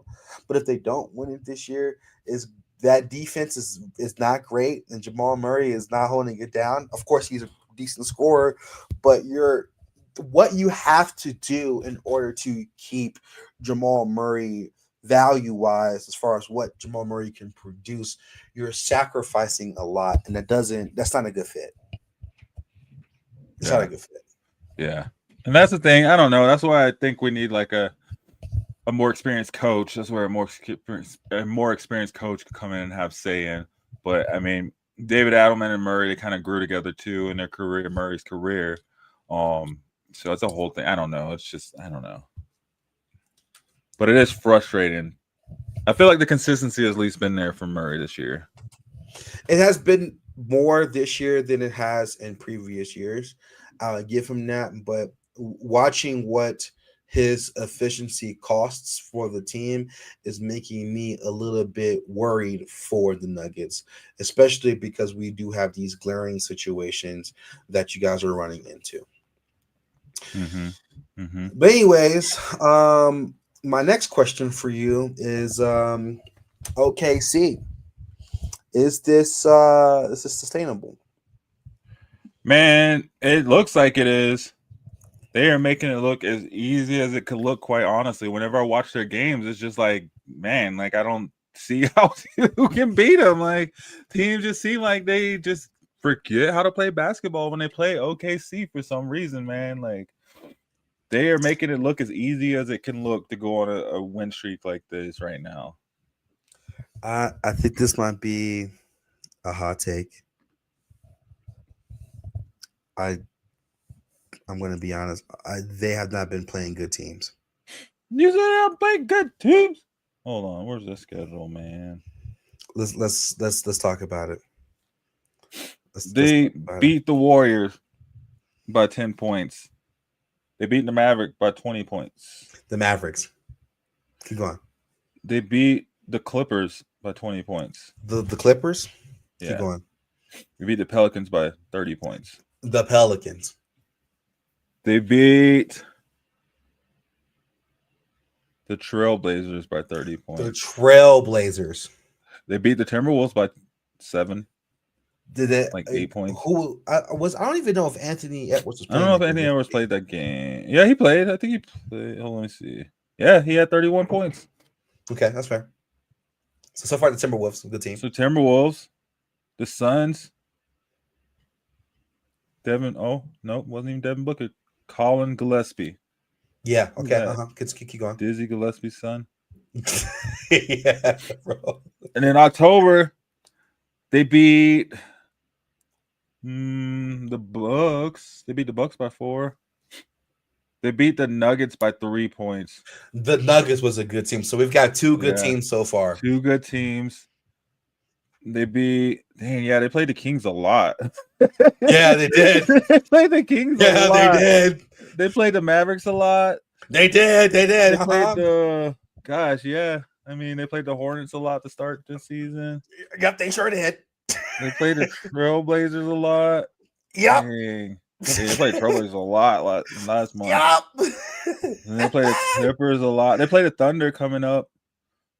So they got the Timberwolves. They got the Timberwolves this month. The Spurs. That could be challenging. Although is Wemby back? Good question. They played the Lakers with no Bron. Yeah. Yep. Well, then we got January. They're gonna play the Warriors again. They'll play the Cavaliers. Okay, yeah. And the Timberwolves. They have the Heat. They'll play the Heat. The Heat's a good team. They have not been playing crazy comp.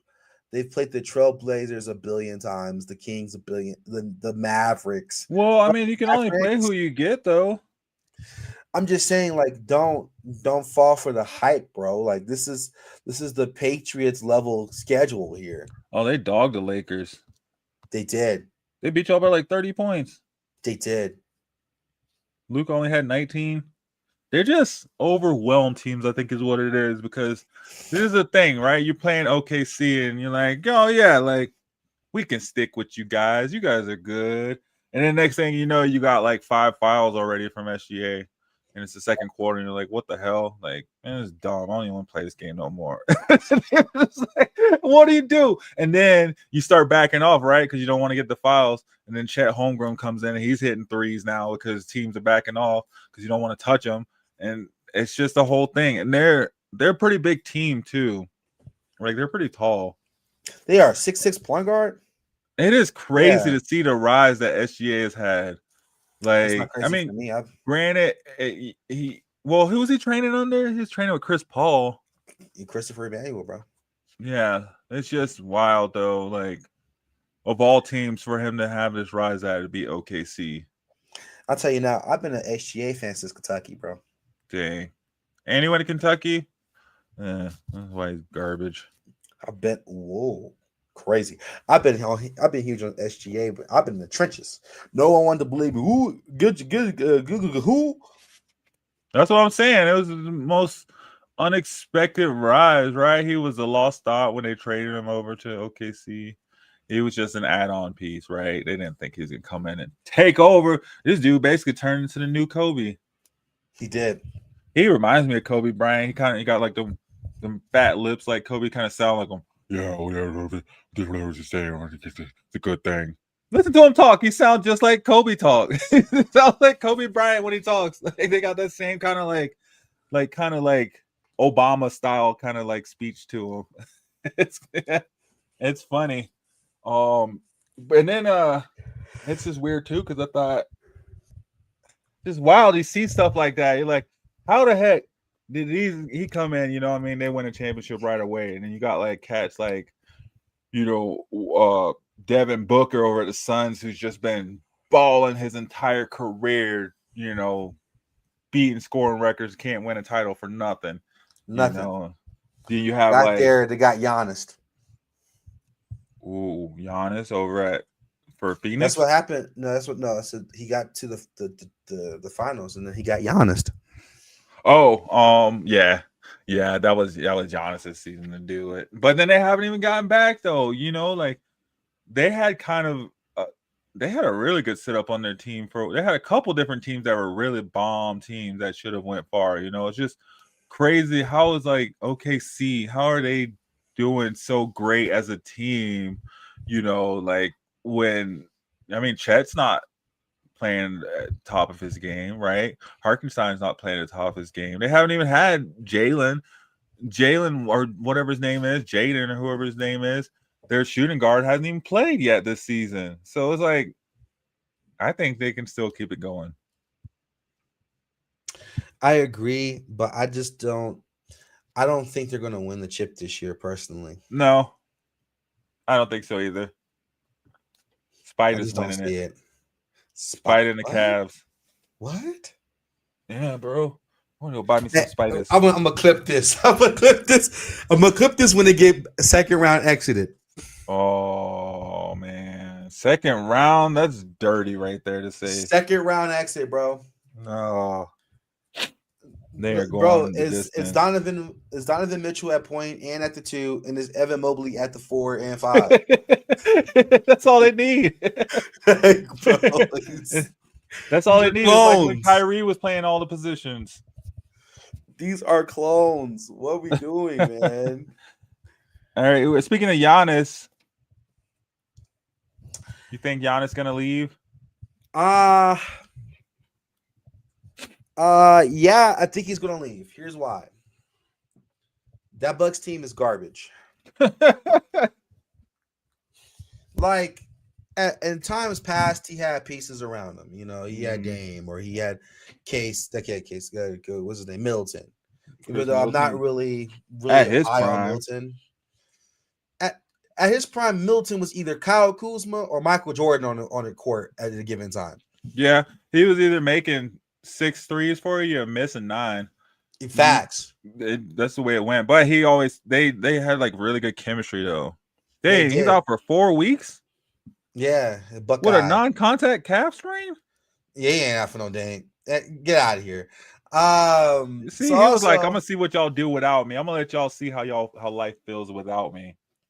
And I think probably get another check. He's gonna get his answer. He's not gonna like it. He ain't gonna like it. Who's on their team? Miles Turner. Oh, they got his brother, Kuzma. Alex Antetokounmpo. Oh, they got his other brother too. Keep bringing his brothers in. It's like, you got any other brothers we can bring in, man? Come on, we'll pay your whole family. Where's your grandma? We'll put her on the bench. Bro, co-stars, bro. You're missing co-stars. Because he can't leave. His brothers are there, right? They're like, if you leave, we're just gonna cut them, right? You better stay. Cole Anthony. Cole Anthony is their shooting guard. I like Cole Anthony, but ain't he like 4'2"? Yeah, he's not tall. He's not tall. He's not that good. But he's not like he looked really good. He looked good, not even really good. He looked good on a bad Magic team. He's not like it. I don't know. They got Kyle Kuzma. Myles Turner. So at least Giannis don't have to play center. But yeah, their team kind of sucks. Kevin Porter Jr., Gary Trent. Amir Coffey. Who was he with? Cleveland? Didn't he win a championship? Coffey sounds like an NFL player. Andre Jackson Jr., you know who that is?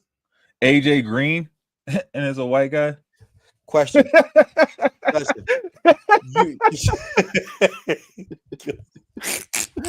Oh man, dude! If you saw Mark Sears walking down the street, would you recognize him?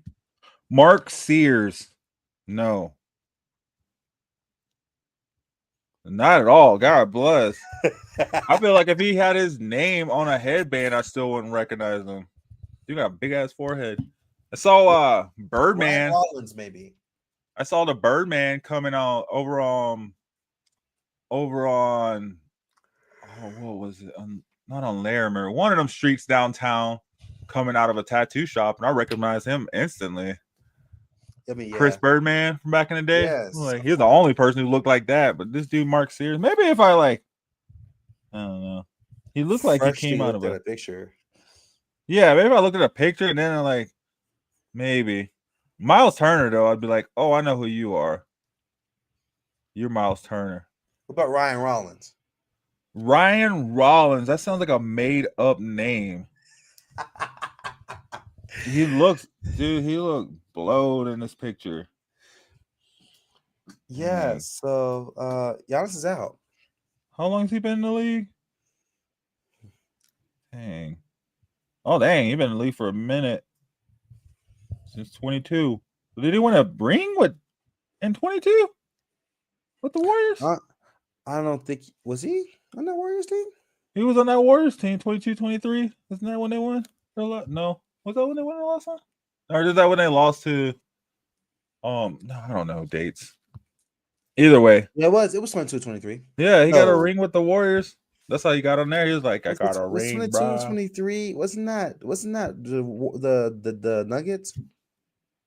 Oh, was it? Yeah, that's the Nuggets. Oh, the Warriors won 21-22. Oh, 2020 is Lakers. 21 is Bucks. 22 is Warriors. 23 is Nuggets. 24 is Celtics, and then 25 is the OKC. So no, he didn't win. Dang. Almost did. He almost won one. Yeah, no, I think Giannis, but where would he go though? There's a couple. You don't want to be considered like chasing a ring.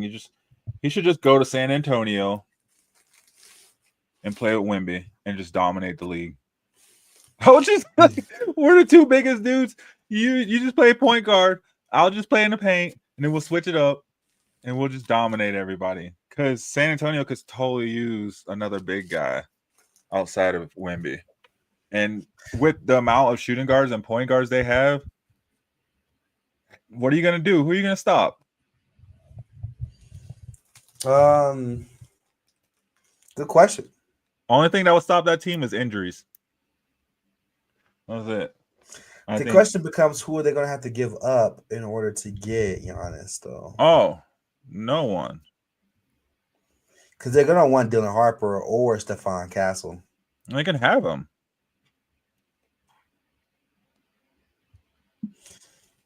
They can have him. I mean, they don't need him. Bro said, yeah, bro. Take a both. between Wemby and Giannis, that's 6 steps to get across the court. That's 3 dribbles. Both of them. 2 dribbles from Wemby, he had half court. Just pass it Giannis. 2 dribbles from him, he at the rim. That's good to go. That's all they do every play. And then if they load up the paint, just drop it back. Wemby will make a 3, right? Wemby can shoot the 3s, and Giannis can dunk. They're good. That's fair. They don't even need anybody else on the team. They don't need anybody else in the court. They stretch out their arms. They could stretch both sides. They could cover both sides of the court and the front court at the same time. Just the 2 of them, and they can just stand on each side of the rim and they just wreck shop. That's the Twin Towers you need right there, man. Shoot, I'd be willing. We give up Aaron Gordon, Christian Brown, Zeke Najee, everybody we got. Bring Giannis over here. They don't want the Nuggets poo-poo platter. Whoa, the poo-poo platter. Those are champions, bro. No, bro, this is the poo-poo platter, bro. Those are ring holders. Those are ring holders right there. The Lakers got poo-poo platters. Rui Hachimura, Vando. I know he'll probably but knowing LeBron, he'll probably be like, nope, he's coming here. If LeBron says he's going to the Lakers, he's going to the Lakers. That's just it. Nobody wants the Lakers' poo-poo platter. Nobody wants the Nuggets' poo-poo platter. Well, every team that will try to give him, all they have is a poo-poo platter. There's no good team that'll. OKC's not going to be like, okay, we'll give you Chet and Hartenstein. They have so many picks, bro. They do. That'd be illegal. I think that'd be like the Chris Paul trade. They'd be like, nah, you can't do that. The league like, you can't do that. They can give out Casey Wallace, Aaron Wiggins, and like 5 first-rounders. And 5 first-rounders, still have 10 first-round picks left. Yeah, bro. And 18 players that they can still trade after that. Absolutely. They probably by far have the best situation in the NBA as far as like picks and players. They do. And they're all young. They won a championship already, so the pressure's off. Now it's just ball for them. Just go out and ball. That's it. I think the landing spots for him, I like the Spurs. That's probably a good spot. He's not going to the Nuggets, and he's not going to the Lakers as much as I would love him to. I think the Raptors have a good package for him. Because they got a bunch of, like I told you, I don't think I've told you. I told my friend this, but the Raptors have 5 players that play the exact same way.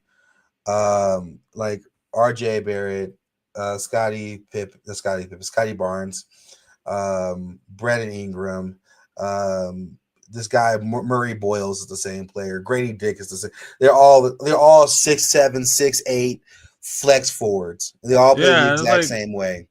I feel like that's what a lot of teams are doing, though. Like, especially with it being positionless basketball, they're all trying to find like those 6'5" to 6'8" players that can just sit and they can put in like the 1 through the 4 spot, honestly, and just kind of plug and play them and not say what position they are, even though they're really like a shooting guard, right? They really don't have the body to probably play the defense that they should have. But they just throw them in there, and then they load up their team with these players in hopes that 1 or 2 of them is super consistent, and then the rest can just be plug or play or something like that. So literally, they can throw Murray Boyles in there. They could throw RJ Barrett in there. They might even smack on, IQ and 4 first-round picks. That's a boom. What about Miami? What about Miami? Nobody wants the Miami poo-poo platter either. What poo-poo platter? Aaron, what's that? Aaron Wiggins. What's his name? Aaron Wiggins ain't no poo-poo platter, bro. That's a champion. You be hating. All the players you hate on got rings. Just hating on rings, hating on winners. Andrew Wiggins is what I meant to say. His name's Andrew Wiggins. Oh yeah. Andrew Wiggins. Dang. Yeah. Andrew Wiggins, Norman Powell. Huh? Andrew Wiggins, Norman Powell. They got Nikola Jovic they can trade. If they just put the first name and not the last name all the way, they can put just Nikola J on the trade. Just put Nikola J, and then maybe the Bucks will think that it's the Joker. They're like, how did they get the Joker in the trade? the Miami Heat would have to give up Andrew Wiggins, Jovic, Kelly Ware, and Jaime Jaquez, and 4 first-round picks for the Bucks to be like, yeah, we'll send you Giannis. You think? They're gonna need crazy upside. There's none of those players I just mentioned have any like wild upside. They have okay upsides. Wiggins has a ring though. That's championship mentality that he'd be bringing back 4 years ago to Milwaukee. I know he won it before Giannis won his. He won it before I moved to Denver. Like, get out of here. Yeah, but also too, I don't think Giannis would want to go to a team that's giving up everything they got and they don't have anything built up. I don't know. And that's the issue. Leaving Milwaukee to go into like the same situation. No, he doesn't. So he shouldn't have signed that extension if he was going to leave. He's not going to leave.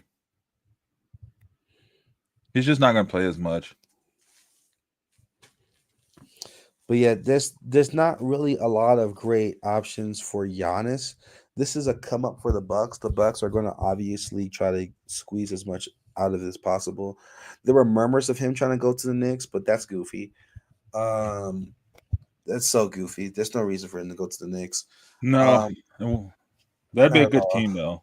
Maybe Indiana, but Indiana? Yeah. No. Oh God, what are they going to give him? Ben Shepherd. Ben Shepherd.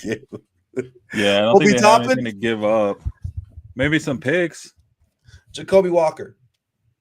Give up all their picks. Oh, James Wiseman.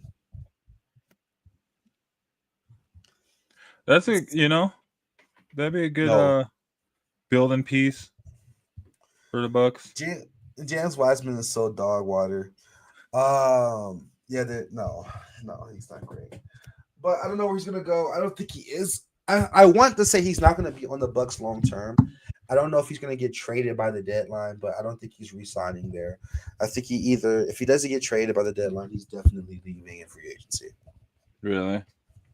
I can see that leaving in free agency. I don't know about a trade though, just because there's really not. And he's going to go to a big market. He's going to go to New York or LA or he's going to go to a market that's really big. And instead of I could see that at least going to a bigger market. He's going to go to a big marketplace. So that's my thoughts. Last thing I have on the dream team thing for today is the streak of LeBron 10-point games being broken. And not only was it broken, it was broken with a dot to Rui Hachimura 4-3. LeBron played like booty that game. 4 for 17 from the field. And I want to say 0 for 5 from the 3. This was not good basketball. However, they did win against the Raptors. The Raptors, normally I would say this is a poo-poo team. The Raptors, fun fact, are actually the 2nd seed in the East. Now, does that mean they're good? No, that's like the equivalent of like a 9th seed in the West.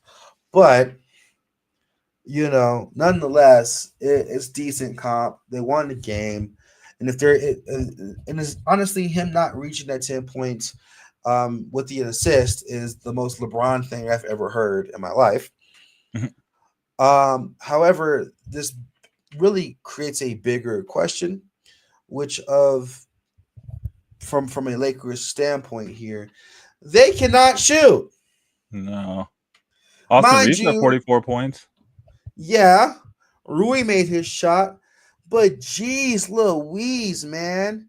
Their shooting struggles is grotesque. Dang. It's not like, my God. It's bad. It's bad.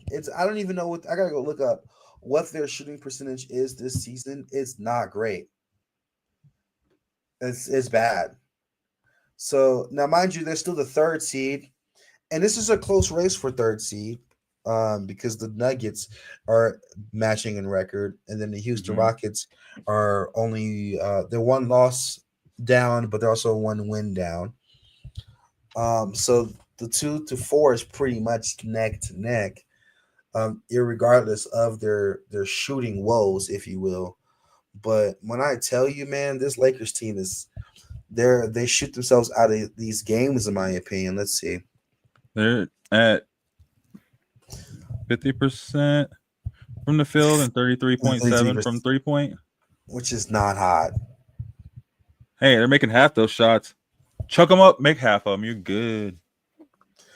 So, yeah, it's just the Lakers got to get better with the shooting. I think this is a little bit not on brand for JJ Redick's coaching style. He usually does this pace and space offense where he tries to get as many few ball shots up as possible. But, man, it's tough out there for Lakers right now as far as shooting is concerned. I do think that they're at best the second seed if they were making shots. There's some games where they were a little bit close, but I think that game against OKC, there's nothing they could do about getting bammed on by the OKC Thunder. See, and that's the thing. I think right now it's just, everybody's just the race for the second seed to not have to play OKC as early in the playoffs, right? I mean, they're pretty much running away with the first seed. Yeah, it's not even close. Yeah. It's it'll take a lot. I mean, there's a lot of season left too.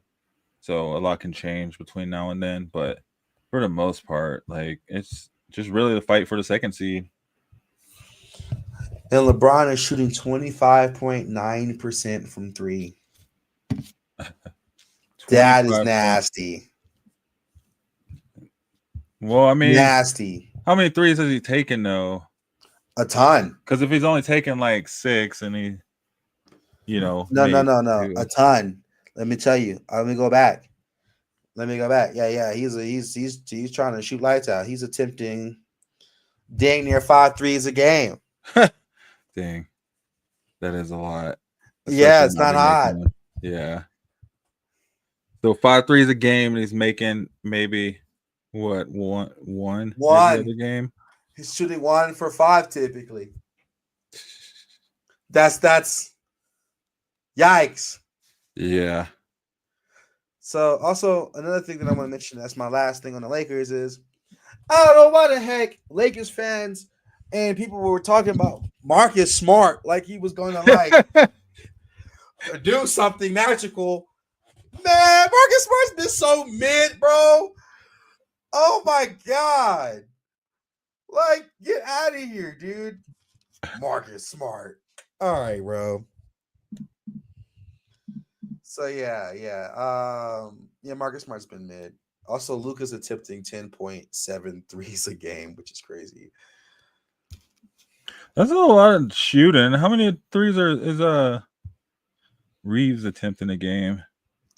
Reeves. Let me go pull him up. Austin, not from Boston. Let's see. Austin Reeves is attempting a whopping 7.8 threes a game, and he's shooting a whopping 37.2%. So not too bad. None of them are hitting threes. Yeah, man.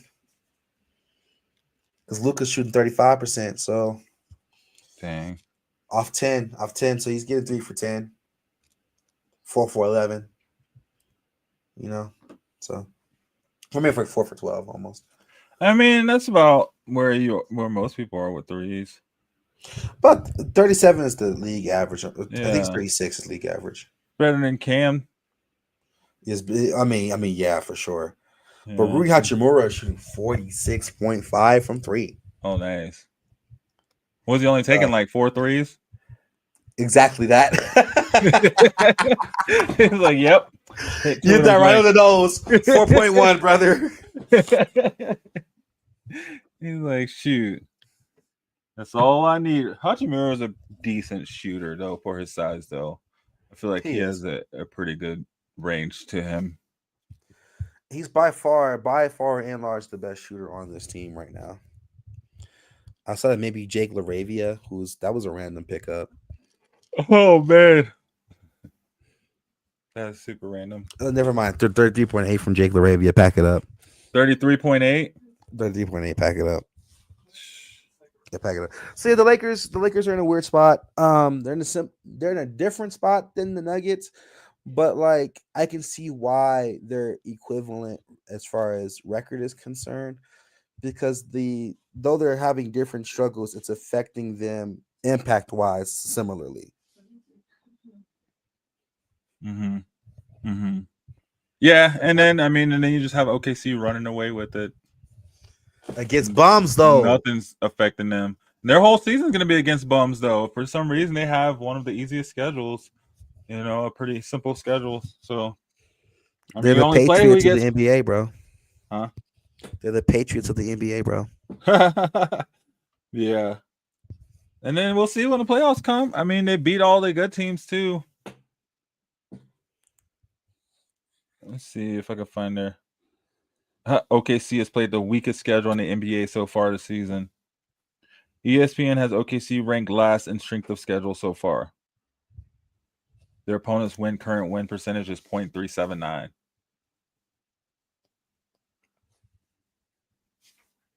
I did tell you this. I didn't even need ESPN to tell me that. I already knew. Sacramento has the hardest schedule. Sacramento sucks. They got the hardest schedule. Light the beam. Denver got the 5th easiest schedule. That's the Lakers got the 15th easiest schedule, or 15th hardest schedule, however you want to look at it, out of 30.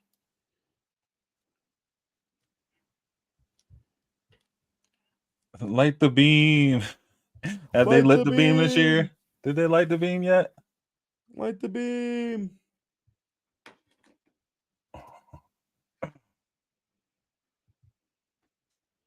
Anyways, oh man, so shoot, what else we got for the NBA?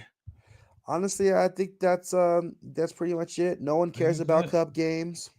No, not at all. Not yet, at least. Maybe another couple years to keep it going. Yeah, no one cares. LeBron has not been hot. 14 points per game is not great. The players don't even care about the cup games. No, they don't. SGA was confused as hell when they brought it up. They're like, what? Shoot. Let's take a promo break real quick and then come back, and then maybe we'll talk some music. No static, so no static stamp, but we can at least touch on some stuff and see what there is out there for a little bit. Facts. Cool. Guys, you're watching The Bus Stop, hanging with us at The Bus Stop every Saturday morning, 9:30 on Shady Sports Network, 9:30 Denver time. Come kick it with us. We come on right after Around the Indoor Football World, which comes on at 6:30 a.m. Denver time every Saturday morning. And if you haven't already, please head over to our YouTube and subscribe, like, and share our channel, Shady Sports Network.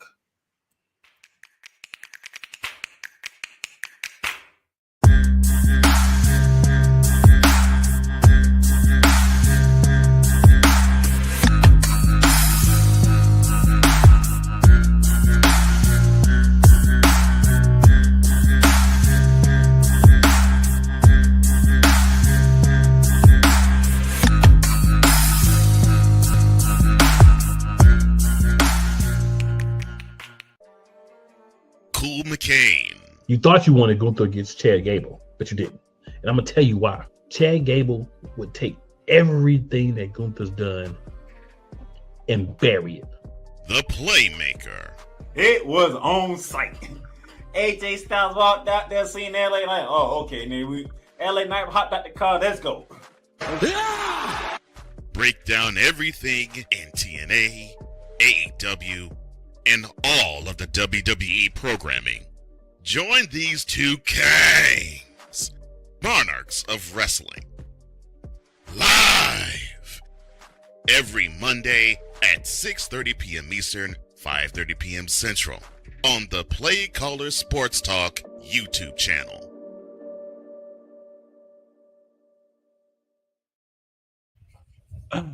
Oh man, I was looking at the new Music Friday list. I didn't get a graphic up, but The Game dropped an album. I saw a comment. I think it was yesterday, the day before. Someone was like, "This is." What do you say? It's like The Game should have left this album where it was, or something like that. Yo, they were going in on it. Said it was quite possibly his the worst album they've heard from him. I hadn't listened to it yet. I'll check it out and see. But what you listening to? I did my Apple Music. Kendrick Lamar was my most listened to artist. Unfortunately, same for me. I feel like for a lot of people, he definitely pulled that out. Last year, my most listened to was Lil Wayne. So that's a good one. Last year was Kiefer and then Tyler, the Creator. Nice. Tyler, the Creator. Speaking of him, he was number 12 on the Complex top 35 albums of the year for Don't Tap the Glass. What? And I know you weren't the biggest fan of Don't Tap the Glass. I've been listening to a lot more. Like, I rock with it. I like the beats though for sure. It's not a bad album. It's just not good. It's just not good. It's like it was just thrown together. And he said that. He specifically said that. Yeah, it felt like it. JID God Does Like Ugly was number 5 on their list. I thought that was pretty good. Yeah, I like JID. That came in clutch. But Clips was number 2. Let God Sort Them Out. And I was like, I guess I could see that just because of the fact that they probably dropped the best album of older artists, right? In my eyes. I think as far as like an album where you're like, oh gosh, I wish these people would drop an album, you know what I mean? Like after like 10 years or whatever, not dropping an album. Their album was the best that came. Like who was it? Oh gosh, I can't think of the other. Who's the other group that just dropped an album? Infinite. Who dropped Infinite?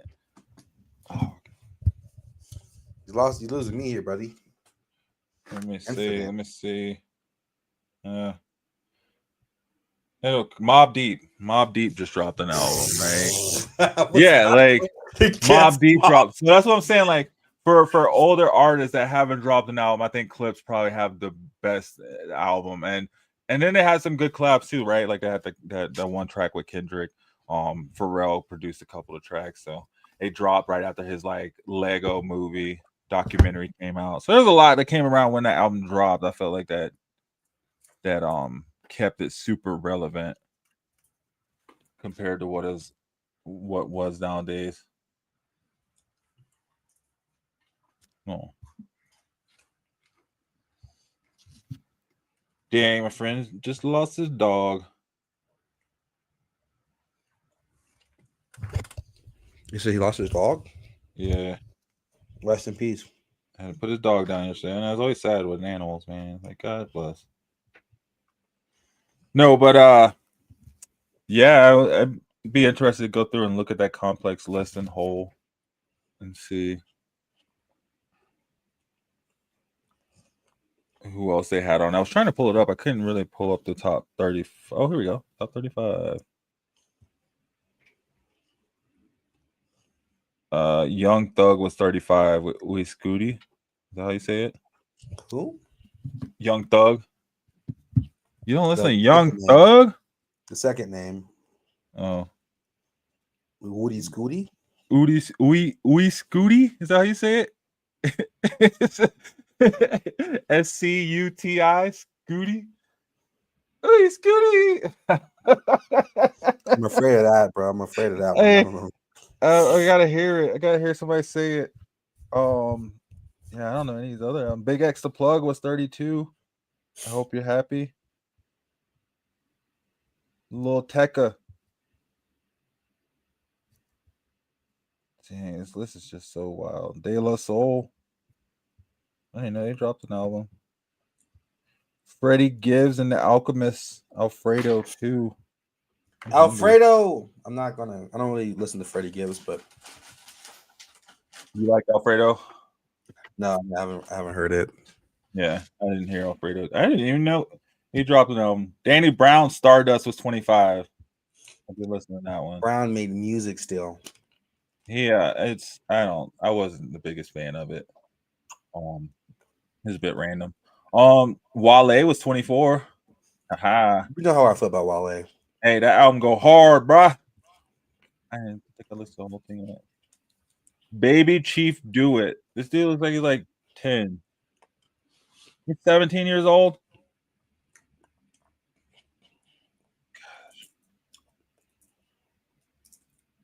Larry June. Alchemist had a great year. But he did. Alchemist is cool. Like his beats is fine. His beats all right. Yeah, I don't know. Chance the Rapper, number 15, Starline. That's a fair placement.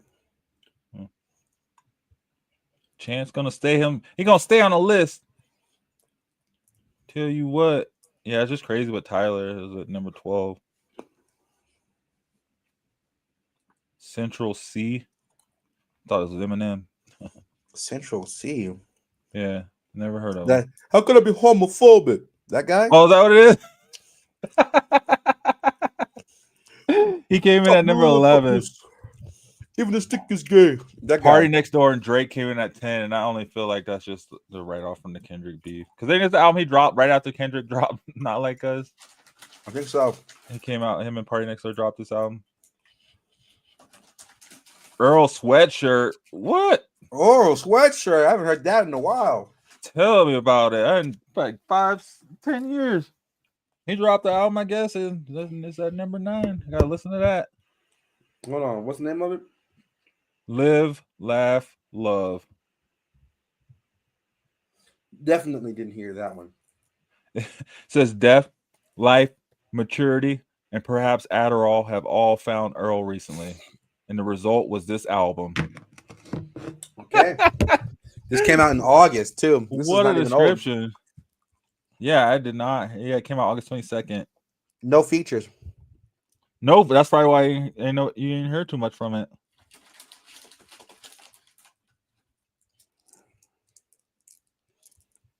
No features is wild. He has a song called Golden State Warriors versus Sacramento Kings. Versus Sacramento Kings? Yeah. GSW versus SAC. They were like, yeah, I'm not. Metro Boomin was number 7. Metro Boomin wants some more. Yeah. Young Boy was number 4, NBA. Massa. That's a crazy album name. We're gonna move on. I watched this video this morning. It was like NLE Choppa without the music. I'm gonna send it over to you if I can find it. It's just him just dancing. Like, no music behind it. It's just so ridiculous. All right, Jim Legacy, Black British music. Yeah, British rap definitely took over kind of this year. UK. Yeah, who? I can't even do a British accent. Playboy Cardi was number 1. Wow. I didn't listen to that album at all. Oh, is he beefing with Wiz Khalifa? Oh, he was. I don't know. I didn't even know he had an album this year. I didn't either. That's what I'm saying. He's what? I think Complex just made this list up. I Am Music. It was this year. Yeah. Wow. They just I just feel like albums are just going downhill.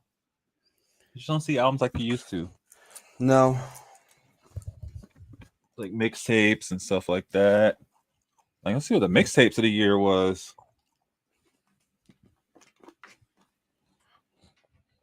What was your album of the year? I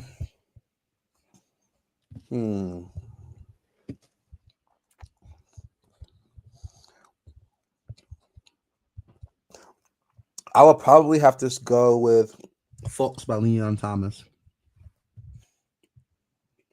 Okay. I like that album.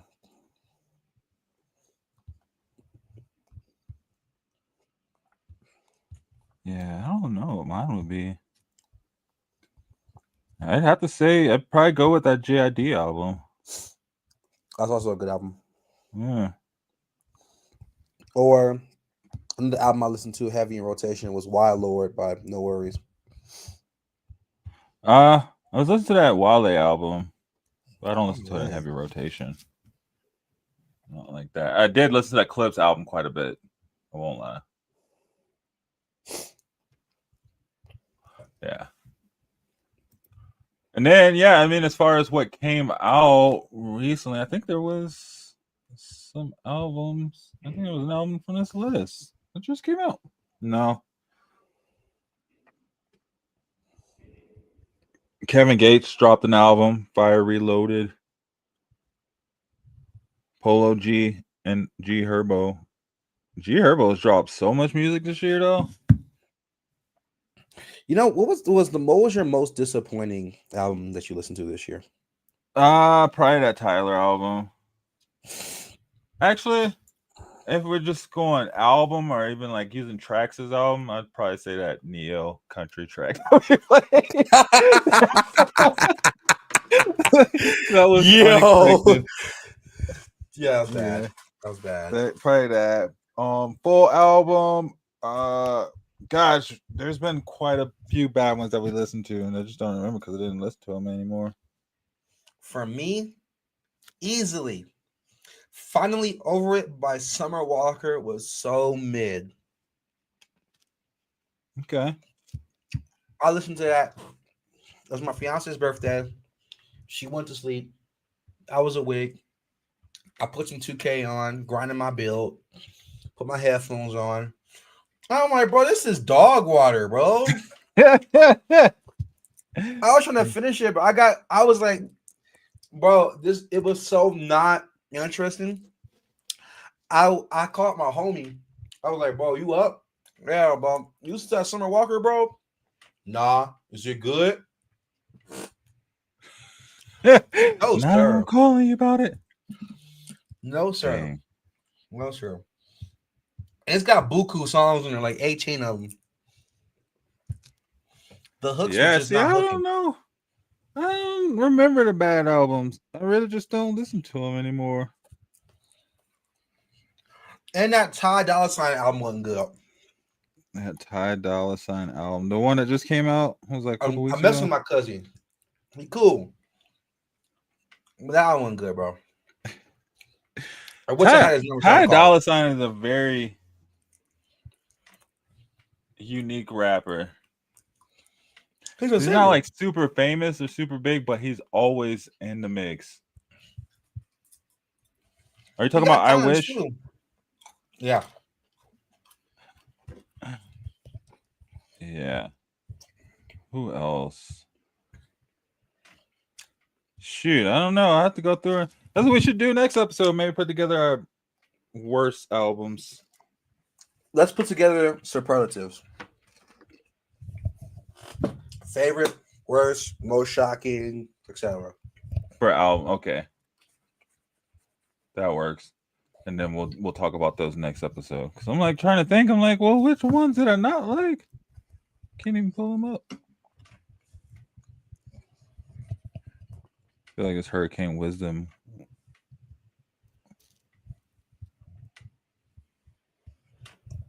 Oh, yeah. I just found out about him. My nephew put me on to him. Hurricane Wisdom. Have you heard of him? No, sir. Yeah, he's a young kid. He go hard, though. He got some pretty cool beats. I was like, okay. I think he like 17 as well. All right. I don't think I have much else. But we have music. We went through our picks in NFL, talked some NFL.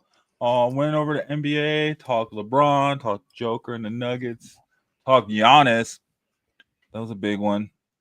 Of course, in the NFL, we talked Shedeur. With Judy. Shedeur versus Judy. See what happens in that tomorrow. It's gonna be interesting to see if that has an effect on the game tomorrow. Because that'd be wild to see if they do lose because like Jerry Judy and Shedeur Sanders have a beef. He's like, I'm not catching it. But he probably won't even get the ball thrown his way.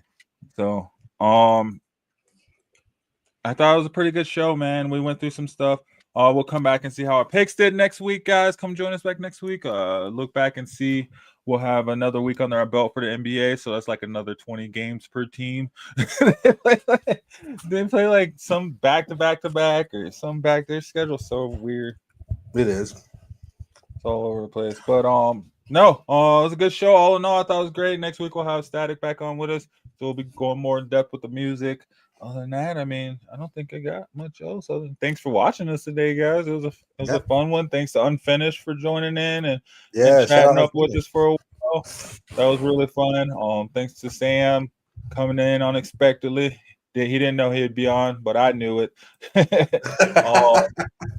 Yeah, no, and then just the crazy commenters. Other than that, yeah, I think it was a good show. You got anything before we get out of here? Nah, man. Shout out Unfinished again. Eagles for the win. Right, Eagles for the win. Got a clean sweep on the Eagles. I don't think that's happened once on this show. Unfinished brought us together. So together the Eagles and the Broncos. I think that was never been a clean sweep on the Broncos. No, first time for everything. Yeah. So think there's a tide turning on the show, as one would say. So yeah. I think that was it. I thank you guys for hanging out with us this Saturday. I hope you guys enjoy the rest of your Saturday and the rest of your weekend. Let us know what games you're watching. We want to hear about it. And we'll see you guys again next Saturday. Peace. I'm a game changer.